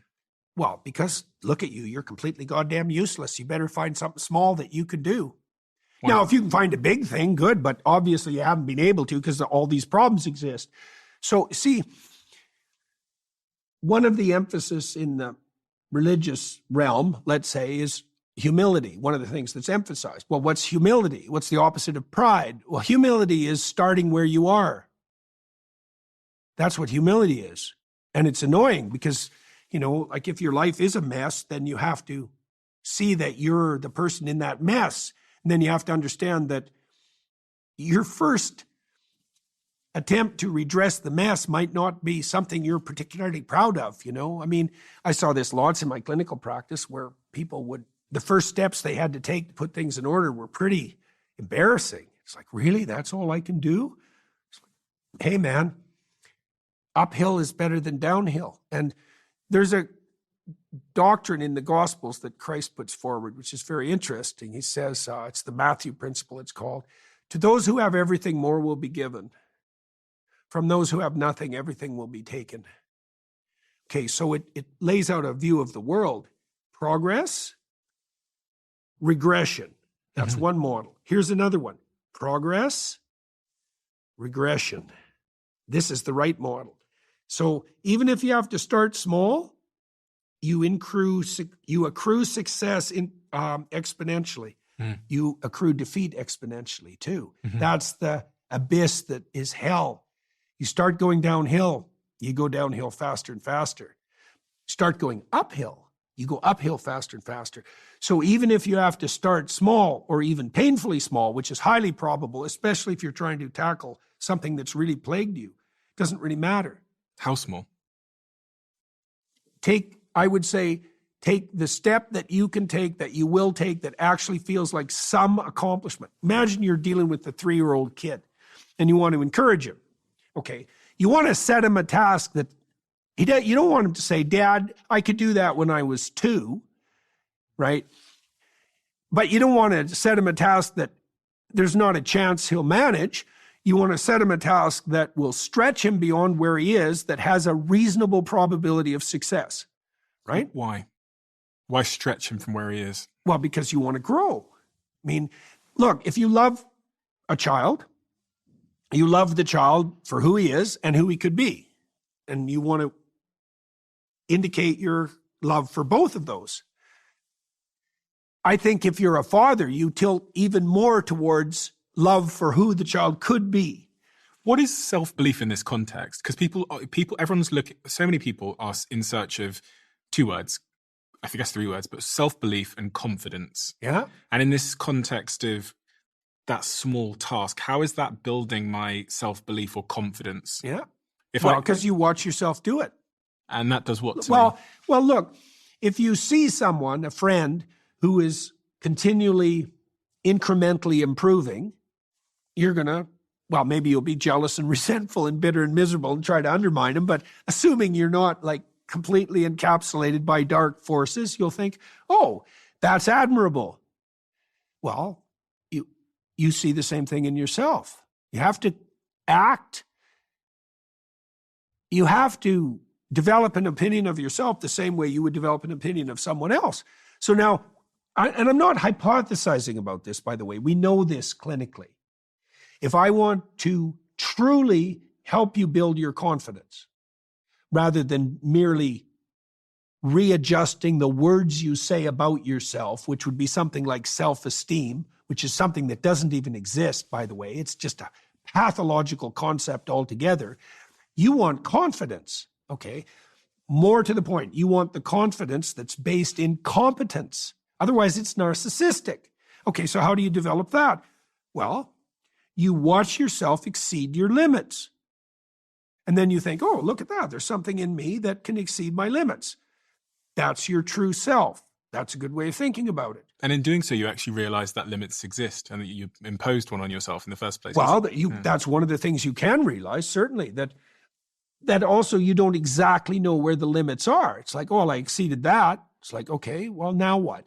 What's the upward limit to exceed? What's the upward arc of exceeding limits? That's Jacob's ladder. I would say this is the promise of the kingdom of God. That's one way of thinking about it. There's no upward limit. There's no limit to how bad things can get. No one would deny that who has any sense. So that means in a way that hell exists. You can find your way there with no problem. In terms of energy, there are so many reasons why I'm a big matcha fan, if you don't already know by now. And so much so that I actually invested in the UK's leading matcha company called Perfect Ted. And one of my favorite Perfect Ted products is these delicious matcha pouches that come in every flavor, from salted caramel to peach flavor to mint flavor to berry flavor. One of my favorites is this vanilla flavor, which I'm going to make in just 2 seconds. You just take this mixer here, get a little bit of the powder, Pop it on top of the shaker like that. Put the lid on. Shake, shake, shake. Delicious. If you haven't tried this yet, you can find Perfect Ted at Tesco and Holland Barrett stores or online, where you can get 40% off with my code DIARY40. Head to perfectted.com and put in code DIARY40 to try this delicious multi-flavored matcha now. Highly recommend. And if you do it, please tag me, send me a message online. It's interesting what's going on with young men in particular at the moment, because it does appear, and I don't have the stats on this in front of me, but it does appear that young men are more and more in search of some type of religion. Yeah, definitely. I think Islam, I read Islam's on the rise amongst young men, or it's the dominant religion that young men are being drawn to. But in the context of what we've described, that person who's sat on the edge of their bed, do they need religion? And I'm being intentional not to say God, I'm saying religion. Well, these are hard things to do on your own, right? I mean, you only have the span of your life, and the probability that you can figure out how to live merely as a consequence of consulting your own limited experience is zero. It's too complicated. So the religion might be your society, it might be your friends, your family in this context. That's part of it. That would be the more structured part, the more traditional part. You need the traditional stories. That's why I wrote this book, is to indicate, well, at least in part, well, what the stories are and also what they mean. It's not only that. It's not only what they mean. It's how knowing what they mean changes your life. Mm-hmm. So, for example, in the story of Abraham, God comes to Abraham. Okay, now, questions emerge from that statement. What do you mean, God? And how does he come to Abraham? What the hell does that mean? Well, the story lays that out. The God that comes to Abraham is the voice of adventure. It's a definition. So this is a good thing to know. God is the voice of adventure. Okay, so now let's think about this a little bit. So the God that's the voice of adventure is the God of the forefathers of Abraham, the father. He's a patriarchal spirit. Okay, if you're a good father, you speak with the voice of adventure to your sons. Obviously, you're encouraging them. It's like, get the hell out there, make something of yourself. Why do you do that? Because you have this little kid and you think, get at it, man. Let's see what you can be. And so that's that voice of the benevolent father, and that's the spirit of the ancestors. And behind that, there's the God who's the voice of adventure. If you pursue the spirit of adventure, there will be things you have to give up. Right, you know that. I mean, you're taking steps. We'd even say that. Steps forward in your life. What do you mean forward? What do you mean steps? Well, they're little adventures you have that transform you and transform your circumstances, okay? You have that adventure and you have to change as a consequence of it. You have to give up your immaturity so that you can take advantage of this new opportunity. Okay, and that changes you. Now you're a slightly different person. Now a new horizon of opportunity opens up. You have to make a sacrifice. It's like, okay, looks like if I'm going to do this, I can no longer afford this. Well, Abraham changes so dramatically that he gets a new name. He starts as Abram, and he ends as Abraham. Abraham is the father of nations. So what's the moral? If you pursue the spirit of adventure and make the proper sacrifices, you become the father of nations. Right? That's true. There's a really interesting, I grew up as religious until I was 18. I say religious because the term's difficult to define to me, but my mother was believed in God. She was Christian. My father's Christian. And at about 18, I started reading a lot of Richard Dawkins' books and other people's books. And I got to this place where I think I was atheist by the definition of I didn't think there was necessarily a God. And now I find myself in this place of being agnostic. Now, when I think about the Bible as a compass or as a guide, the part of my brain that's like rooted in this, like, I need evidence for everything, goes, is this just a book that a bunch of men wrote thousands of years ago when they were sat around a campfire or whatever? And if it is, then it's just one person's opinion. As much as any self-help book on a shelf is one person's opinion. Well, okay, let's take that claim apart. I mean, yes, it is stories that people came up with thousands of years ago, but no, definitely not one person's opinion. Definitely 100% not, because these stories have been transmitted over millennia and organized and edited and transformed by a very large number of people. So it's, at minimum, it's a massive collective effort. And it's a collective effort undertaken by arguably the most literate and intelligent people there are, and that'd be the Jews.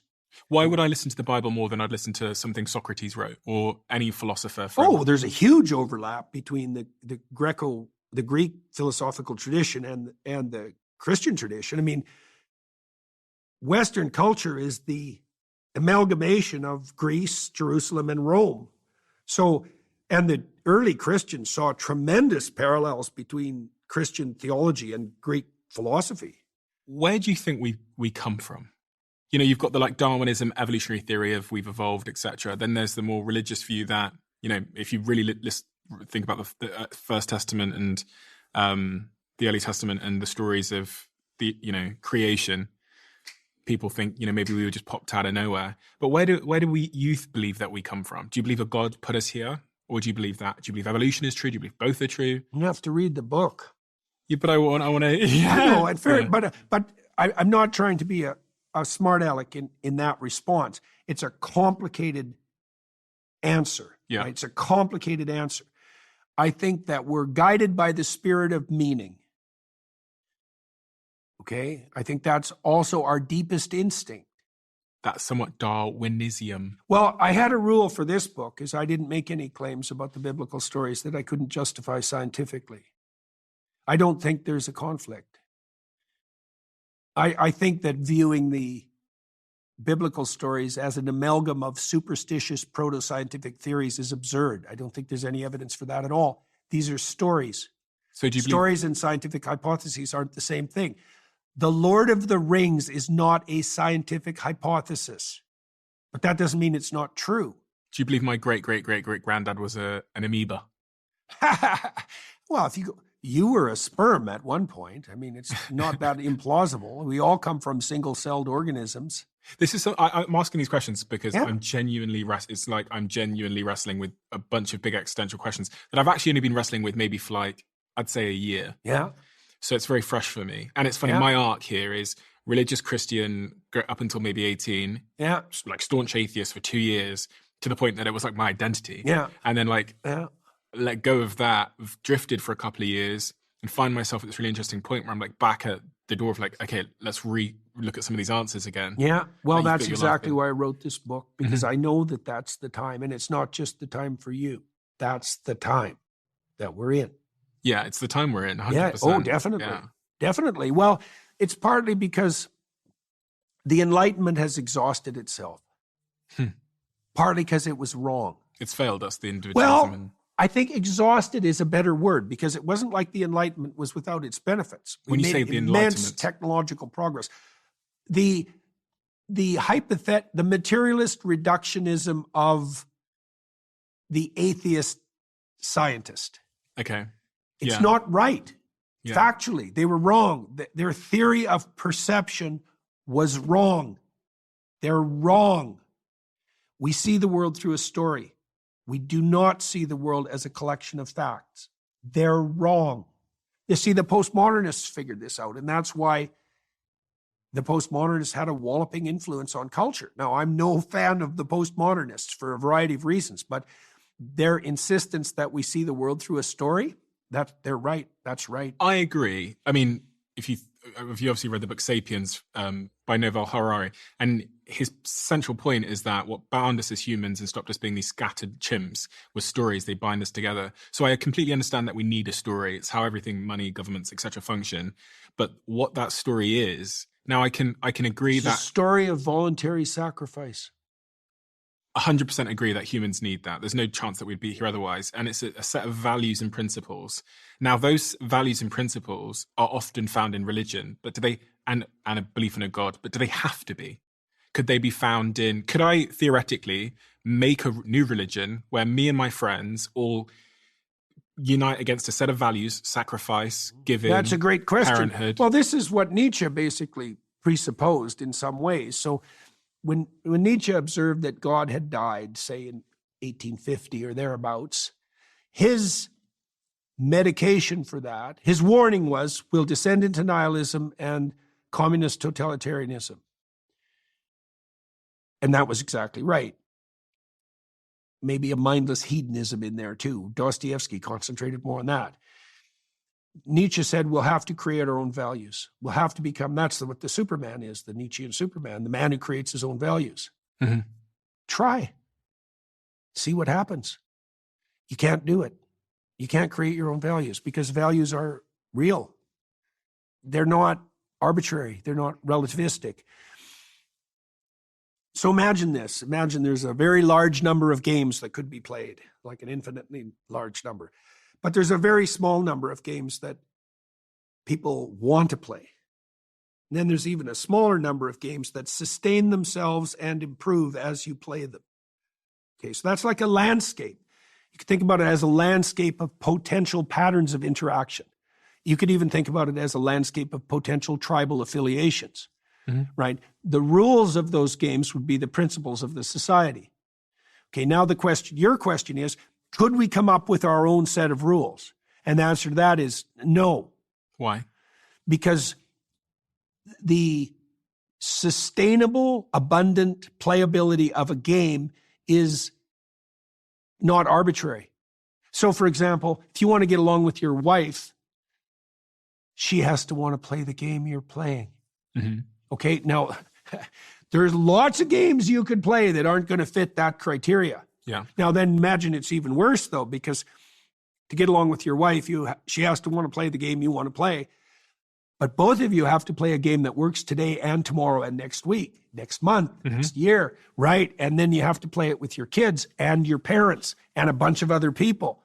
So can I ask then, so is it the case that humans are designed in such a way where there's a certain set of values and stories that are most conducive with their reproductive survival? Yes. And so if that's true, and I completely agree, understand why that would be true, because this true for all species. Like there's a set of stories and narratives, probably in my dog, if you go back to 100 years from when his ancestors were in the wild, that he needed to subscribe to reproduce, to be a dog and to survive as a dog. Yeah. But so the question then becomes, where do those values come from? Are they innate within us because of our environmental factors? So I need to be this way because of the environment I live in so that I can have sex with somebody and reproduce because of I have 2 arms, 2 legs, etc. I'm this advanced chimp. Or do they come from above somewhere and they're granted down to me? Because if I look at every animal... Not or, and. Oh, and, okay. Yeah, it's the same thing. You're looking at the same problem from 2 different perspectives. It's and. Yes, they're handed down from on high. Yes, they're instincts. So who are they handed down from? Well, the religious... Do you struggle with this question? Well, it's a complicated question. But do you struggle with the answer? I struggle with making the answer simple enough to offer rapidly. Are you clear yourself on it? Not as clear as I could be. What is it you wrestle with? I've shared what I clarity is part of it. We want to make things as clear as possible. Breadth of coverage, right? I mean, people ask me what I believe, and I say, well, I'm not hiding what I believe. I lecture about it. I podcast about it. I write about it. It's like, that's what I believe. There it is. Is there obfuscation in that? Well, partly things are complicated. So it's very difficult to give short answers to complex questions. You tend to if you give short answers to complex questions, the answers tend to be symbolic. Yeah. You have to say something like, where do they come from? It's like, well, they come from God. Now, is that a useful answer? Well, it's a short answer, so it's useful in that it's short. It begs the question, what do you mean by God? We could return to that. In the story of Abraham, these are definitions. Because if you're going to talk about what's properly put in the highest place, you have to know what you're talking about. Okay, in the story of Abraham, the voice of adventure is to be put in the highest place. Mm-hmm. And if you follow that, then you become the father of nations. That's reproductive success, right? So that means the idea is that there's an alignment between the instinct that calls you to adventure and the probability that you'll be attractive to women in the manner that ensures the survival of your descendants. And is that an environmental? It's both. issue? It's both. It's both. It emerges as a consequence of the constraints of social interaction, let's say. Like there's constraints, for example, on what makes a man desirable to a woman. Yeah. Right? That has nothing to do with you, those constraints. Those are there, right? They're there in the society of women. They're eternal. They're not, no woman, she might vary in her opinion to some degree, but she partakes of the pattern.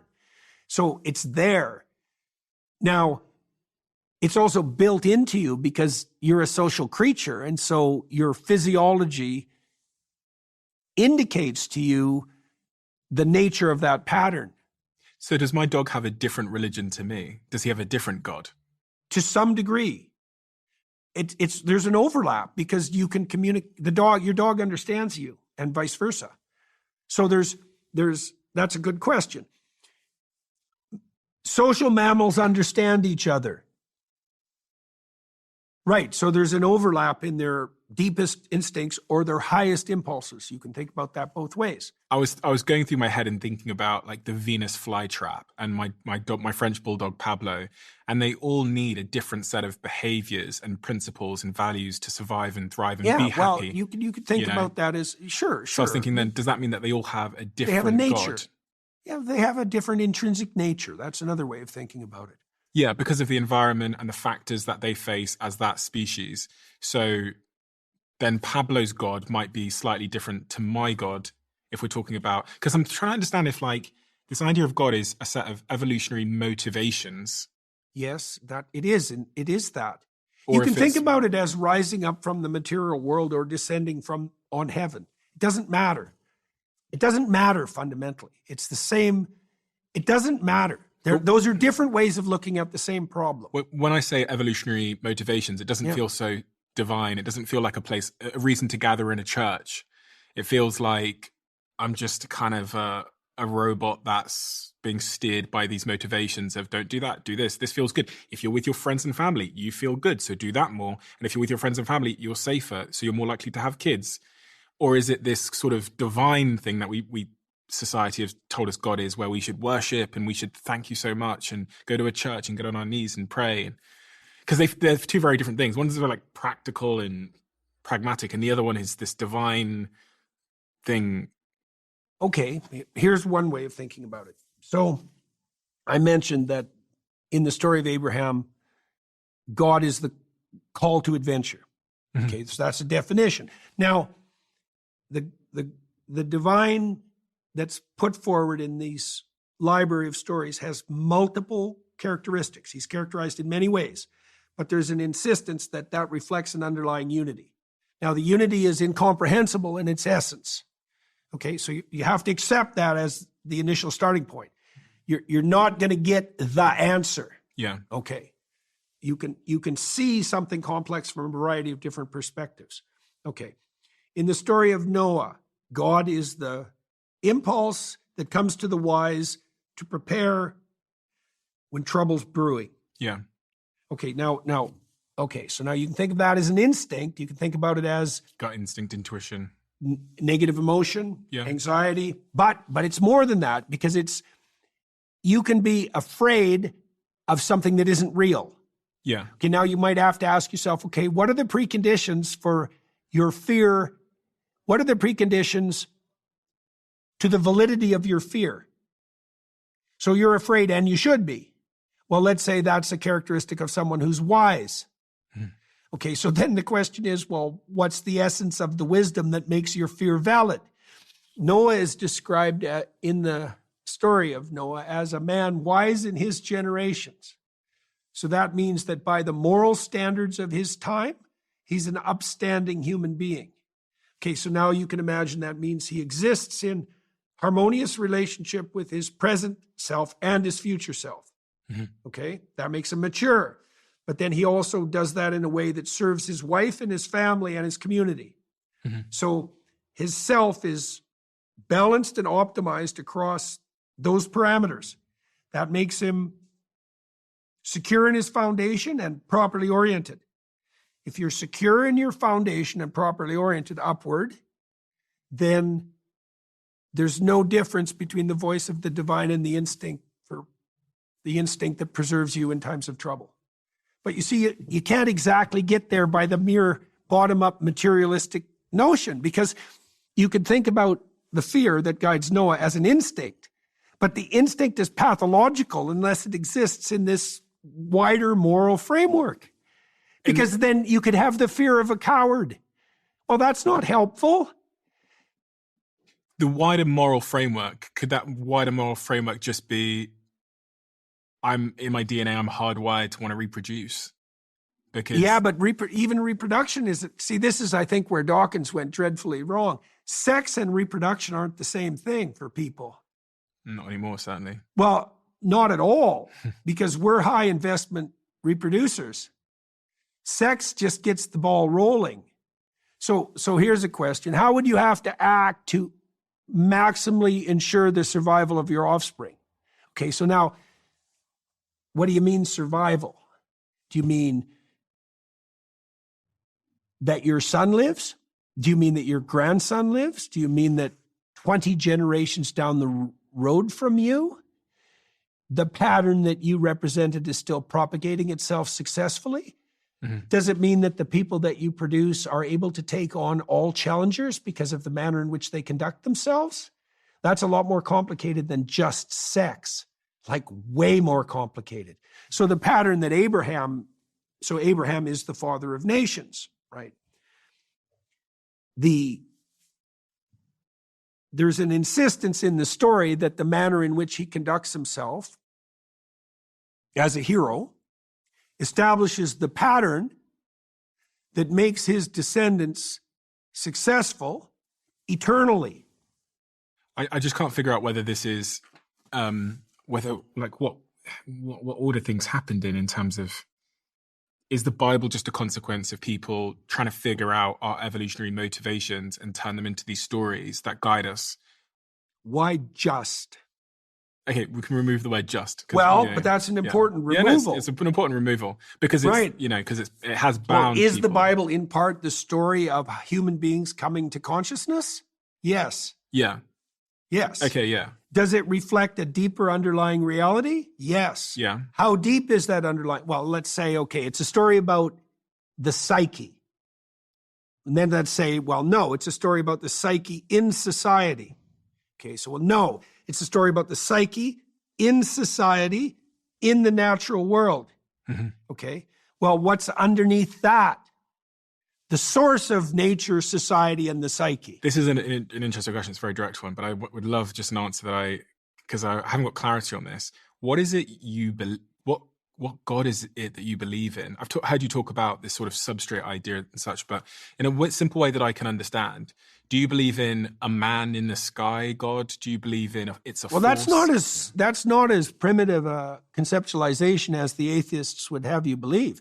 What is it you believe? Well, there isn't anything more complex in the known universe than a human brain. Mm-hmm. So if you want a model for reality as such, like proclaiming that it has something akin to the structure of the human psyche is not an absurd claim, given that that is the most complex thing by far that we know of. By far. So what is it you believe? Well, I've been explaining it. But I mean, I did say, I mentioned something which we skipped over very quickly because I introduced it too rapidly. The postmodernists figured out that we live in a story, but then they leapt to a faulty conclusion of two forms, well, three. There's no uniting story. That was one of their conclusions. In fact, the definition of postmodernism is skepticism of meta-narratives. There's no uniting story. It's like, well, that's a stupid theory because there's no union. So what? There's just diversity. Well, we worship diversity now in this utterly foolish manner. There's no difference between diversity and war. Without a uniting narrative, there's nothing but war. So, no, that's not going to work. Wrong.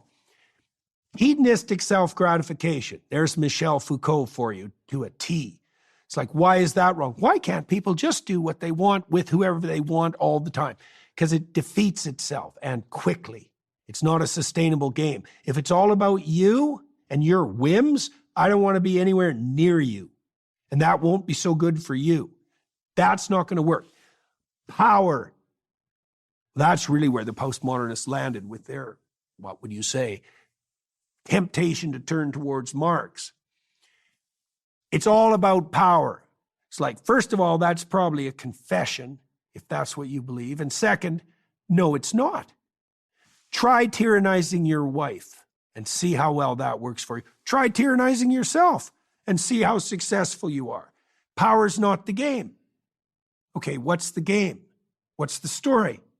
Well, I mentioned earlier, it's voluntary self-sacrifice. Right, you offer yourself up in the service of something higher. That's the basis of society. That's the basis of psychological stability. The Christian insistence is that that's the basis of the world. I'm going to ask you again because I want to be clear. Is what is the God you believe in?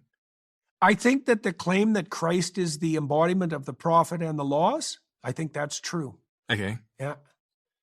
So, That's complicated. It's very, very complicated, but I think it's true. So you believe that Jesus was God? God? Yeah. I think if you understand what that means, that it's indisputable. I'll give you a brief explanation of why.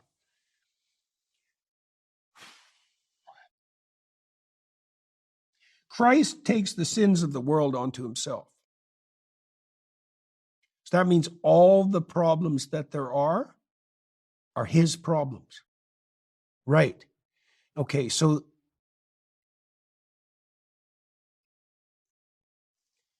the idea there is that there's no difference between making that assumption and then actually beginning to address those problems. And there's no difference between that which best addresses the problems of mankind and the divine. Those are the same thing. And I can't see how that can be otherwise, because the contrary hypothesis would be that you would adapt best to your life by avoiding things that are difficult and terrifying. And no one believes that. And so the pattern of the passion, this is the voluntary self-sacrifice issue taken to its extreme. The pattern of the passion is the decision to voluntarily confront and welcome anything that happens to you, no matter what it is. And that's a terrible thing to ask or endeavor to undertake, but well, the alternative is to shrink away. Well, the spirit of shrinking away is the divine. It's like, I don't think so. Like that's preposterous. The spirit of unlimited courage? Well, that's not a bad start for a definition of what constitutes the divine.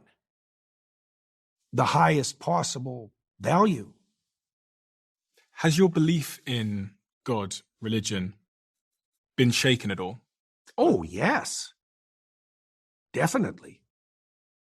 Because you've been, constantly. Over the last year and a half, 2 years, you've been through a particularly difficult time with losing people in your life that are sort of foundational to you. Tammy as well.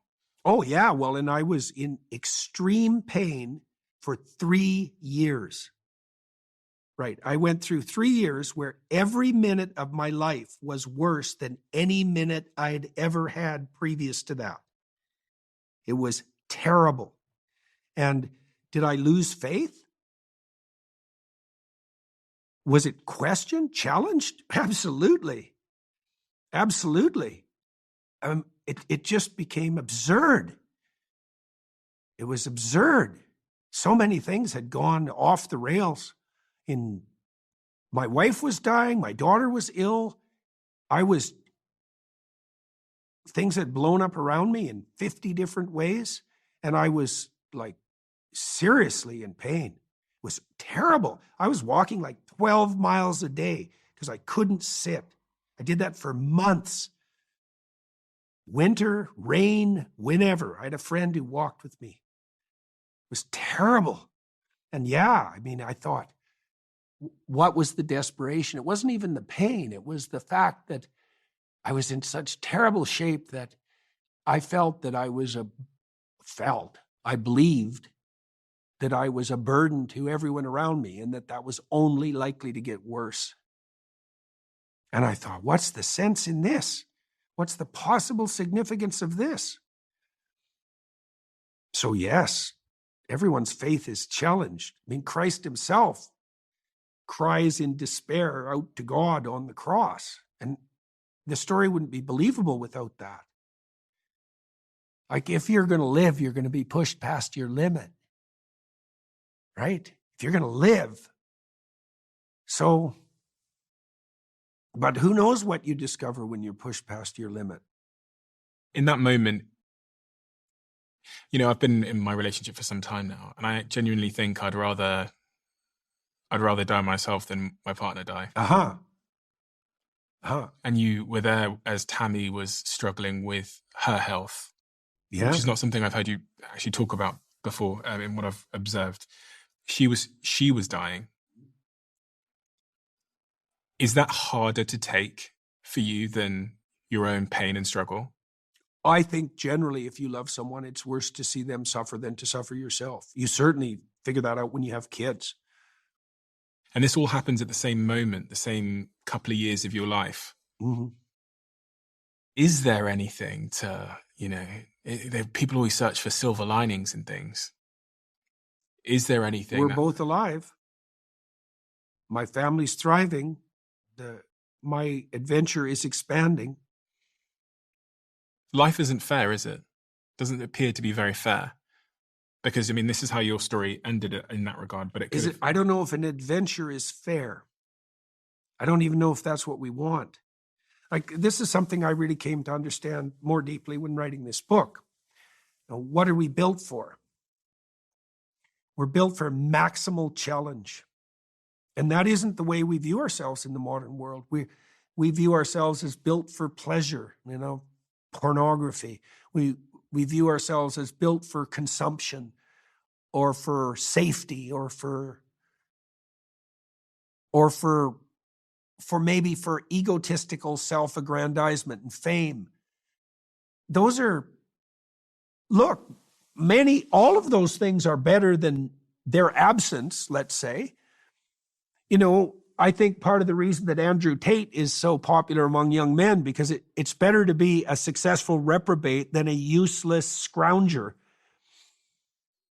Seriously. Well, that's why the villain in stories is often admirable compared to the coward, right? At least the villain is out there like doing villain things, but at least he has meaning. Well, and he's not the villain, at least the villain has meaning. The villain's on a quest of sorts. Yeah. A committed villain can learn. That's another thing too. What are we built for? I think we're built for maximal challenge. And that's way more interesting. I mean, one of the things I figured out that totalitarian states were a consequence of lies in about 1985. I really figured it out. I'd been reading Solzhenitsyn and Carl Jung. I was reading a lot. I was really obsessed by it. I thought, I see. So hell is the dominion of the lie. Okay, so what do you do about that? Well, you stop lying. That's how you fight it. And that means you do that in your own life. You just stop. You practice stopping.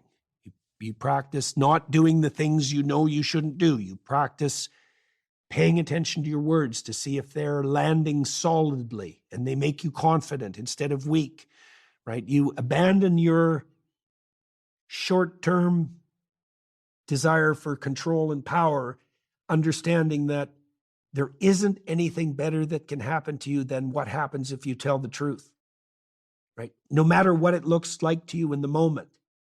It's a strange thing, but I can't see how it could be otherwise, because you'd have to hypothesize that you're going to align yourself with life, with nature, with society, with God, with yourself by lying. No one believes that. You might think you can get away with it. That's way different, right? But no one believes that. So then what happens in consequence of that? Well, I think what happens in consequence of that is what happened to Abraham. Your life just goes like this. Just opens and opens and opens and opens. And I don't think there's any limit to that. And that's ridiculously entertaining. Like unbearably entertaining. There's what you want in your life. You want it to be unbearably entertaining. And it's funny, when you watch people go to movies, I mean, James Bond, right? That's an unbearably entertaining life. And that's what people want to see when they go to a theater, because that's what they want. That's what they want. And maybe all the sorrow and catastrophe that's part of that has to be part of it, because otherwise there's nothing about it that's glorious.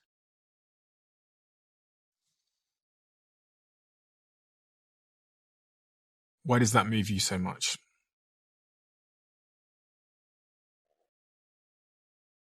Because life is very wide.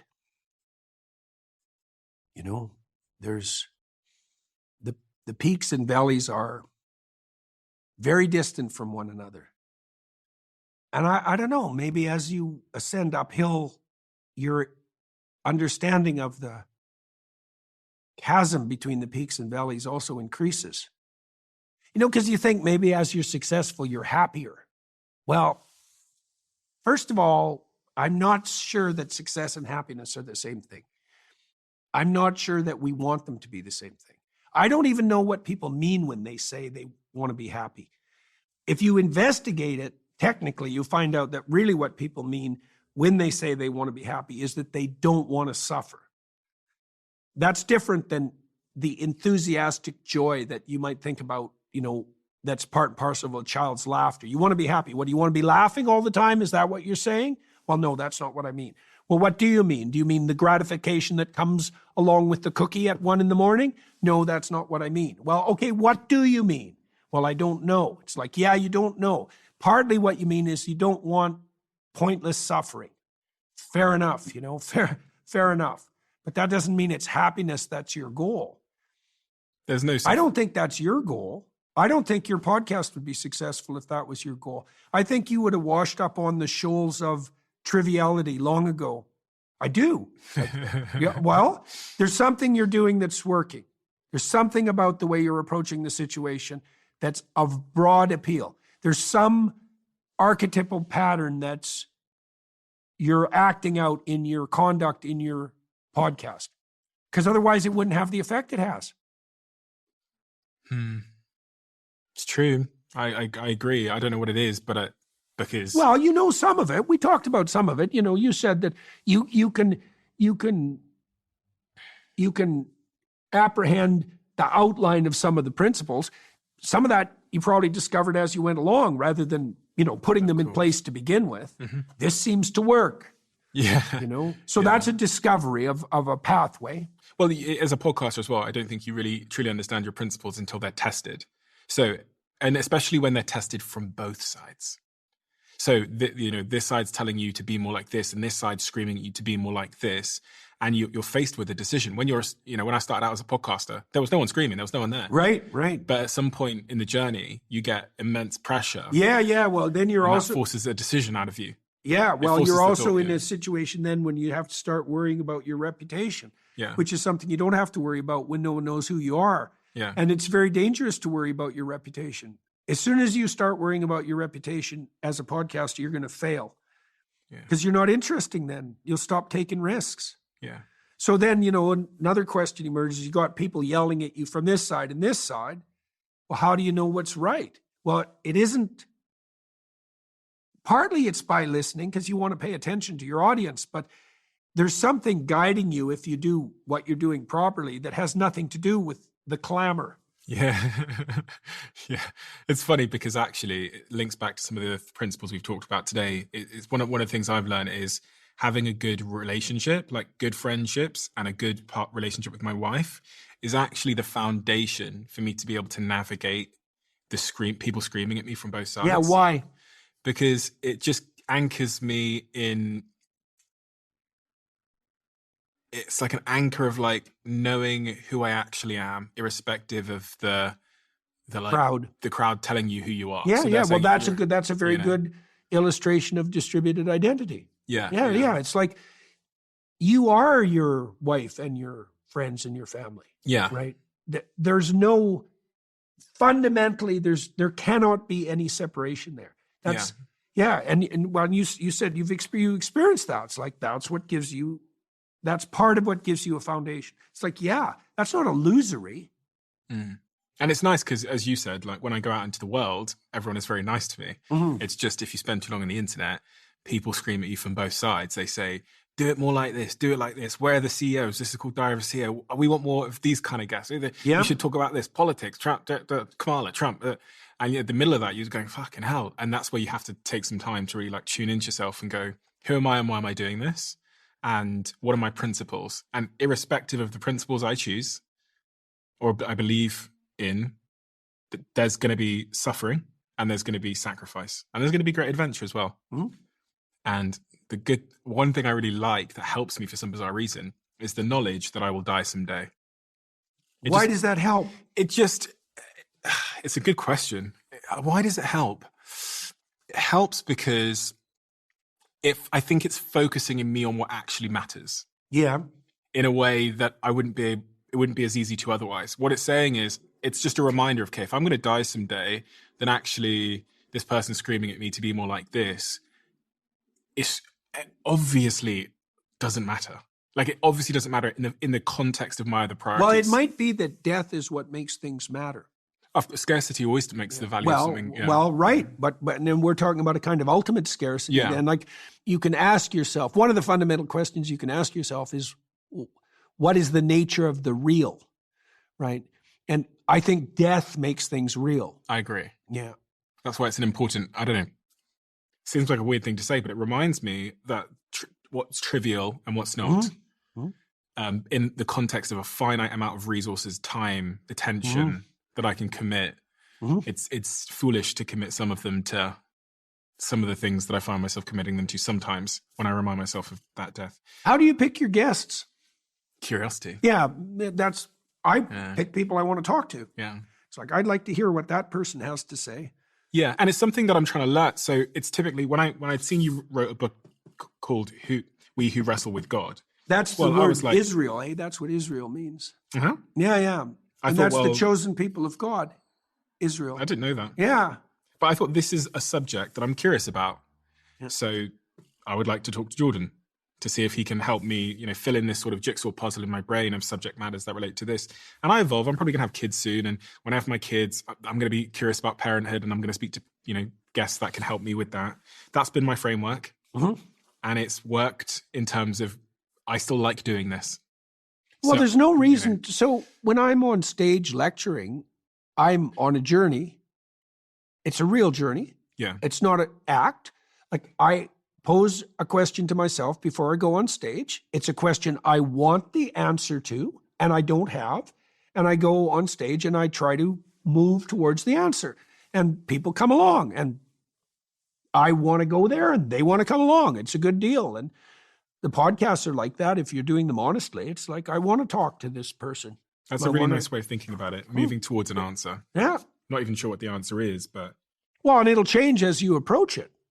Move towards the answer. Right? The questions and the answers change as you move towards it. That's okay. That's fine.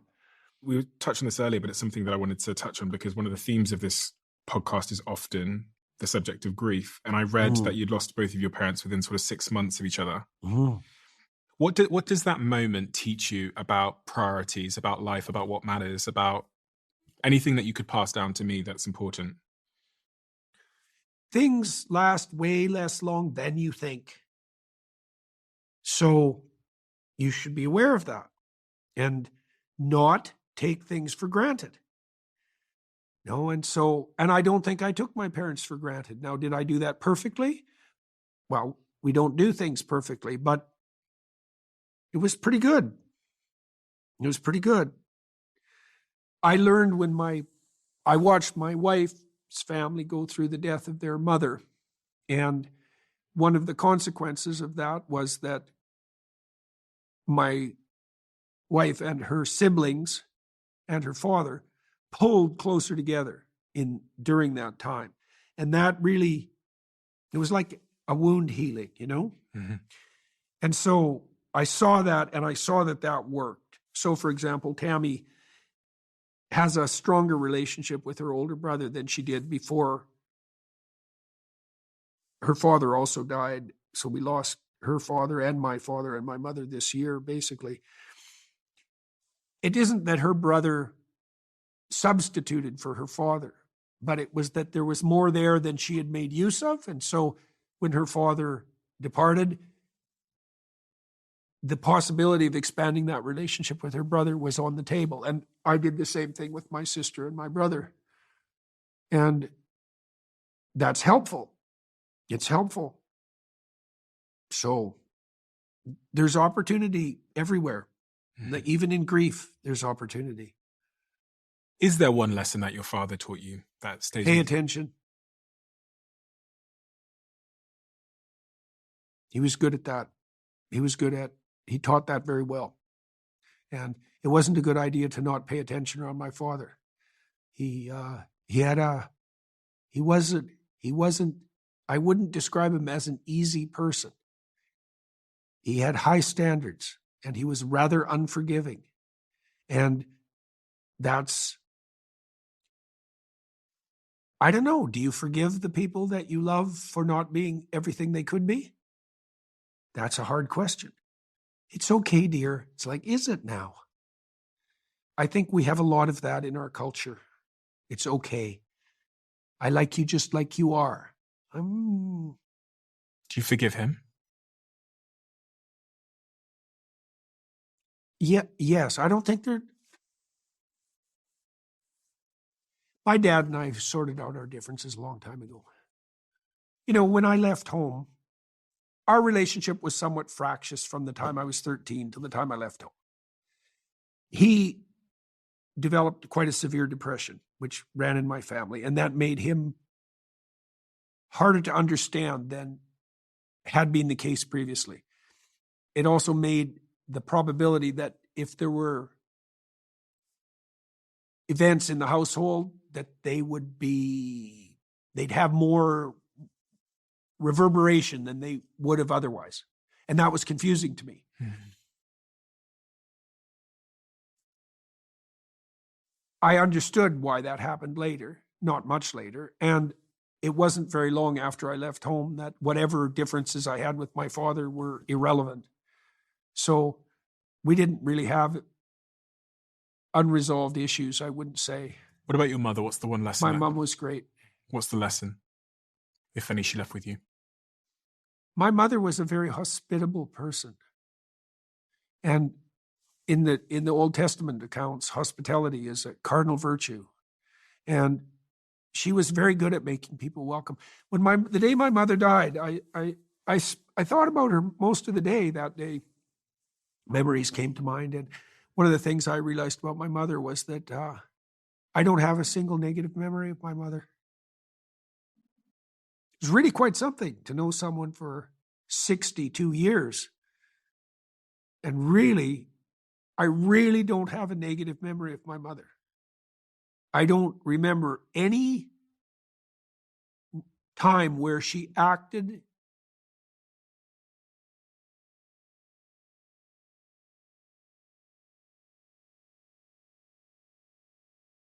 she was a good person, my mother.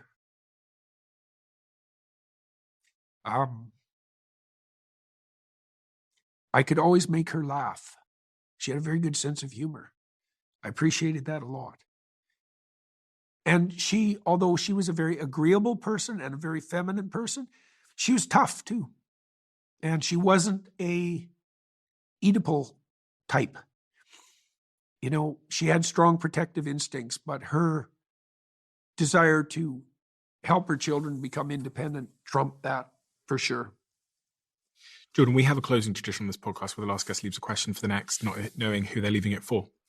And the question left for you is, how do you feel most misunderstood?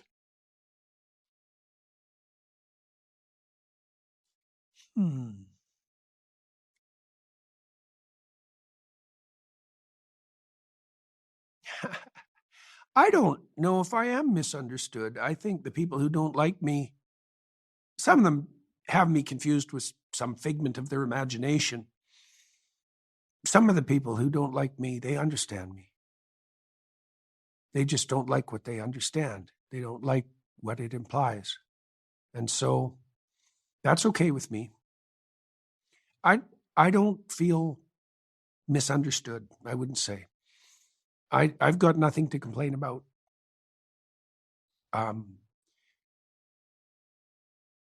People who've been listening to me, they understand me. And as far as I can tell, that's been very good for them.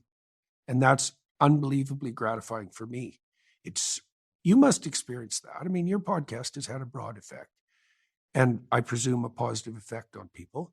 There isn't anything better than that, to see that what you're doing has that broadly salutary effect. That's great. That's another indication of our essentially, I would say, religious nature. Jocko Willink told me this. Jocko said that he could have easily been like a gang leader, criminal type. He's a tough warrior character, And he said when he went into the military, he discovered that being the leader of a team and moving people in a positive direction, there wasn't anything better than that. And so that just straightened him out, Mm-hmm. And I feel exactly the same way. There isn't anything better than that. And so I'm able to do that. And I see the evidence of that all the time. And whatever misunderstandings there might be about me, necessary or unnecessary, are so trivial compared to that they don't even really register. What a privilege. Jordan, that's for sure. Jordan, thank you so much. It's a privilege we share, because doing this for me is a great privilege. And the fact that it positively impacts anyone is everything you've just said. And I see that in your work, but also I see it when we have these conversations in the immense avalanche of people who profess that you've changed their life in some positive way and moved them in a better direction. And that's irrefutable. And no one can, there's, as I say, there's no greater privilege. So Jordan, thank you so much for your time. I appreciate it. Thank you. You bet. Thank Thanks you for so the much. invitation again. It's always a pleasure talking to you. Thank you. Isn't this cool? Every single conversation I have here on the Diary of a CEO, at the very end of it, you'll know, I asked the guest to leave a question in the Diary of a CEO. And what we've done is we've turned every single question written in the Diary of a CEO into these conversation cards that you can play at home. So you've got every guest we've ever had, their question, and on the back of it, if you scan that QR code, you get to watch the person who answered that question. We're finally revealing all of the questions and the people that answered the question. The brand new version 2 updated conversation cards are out right now at theconversationcards.com. They've sold out twice instantaneously. So if you are interested in getting hold of some limited edition conversation cards, I really, really recommend acting quickly.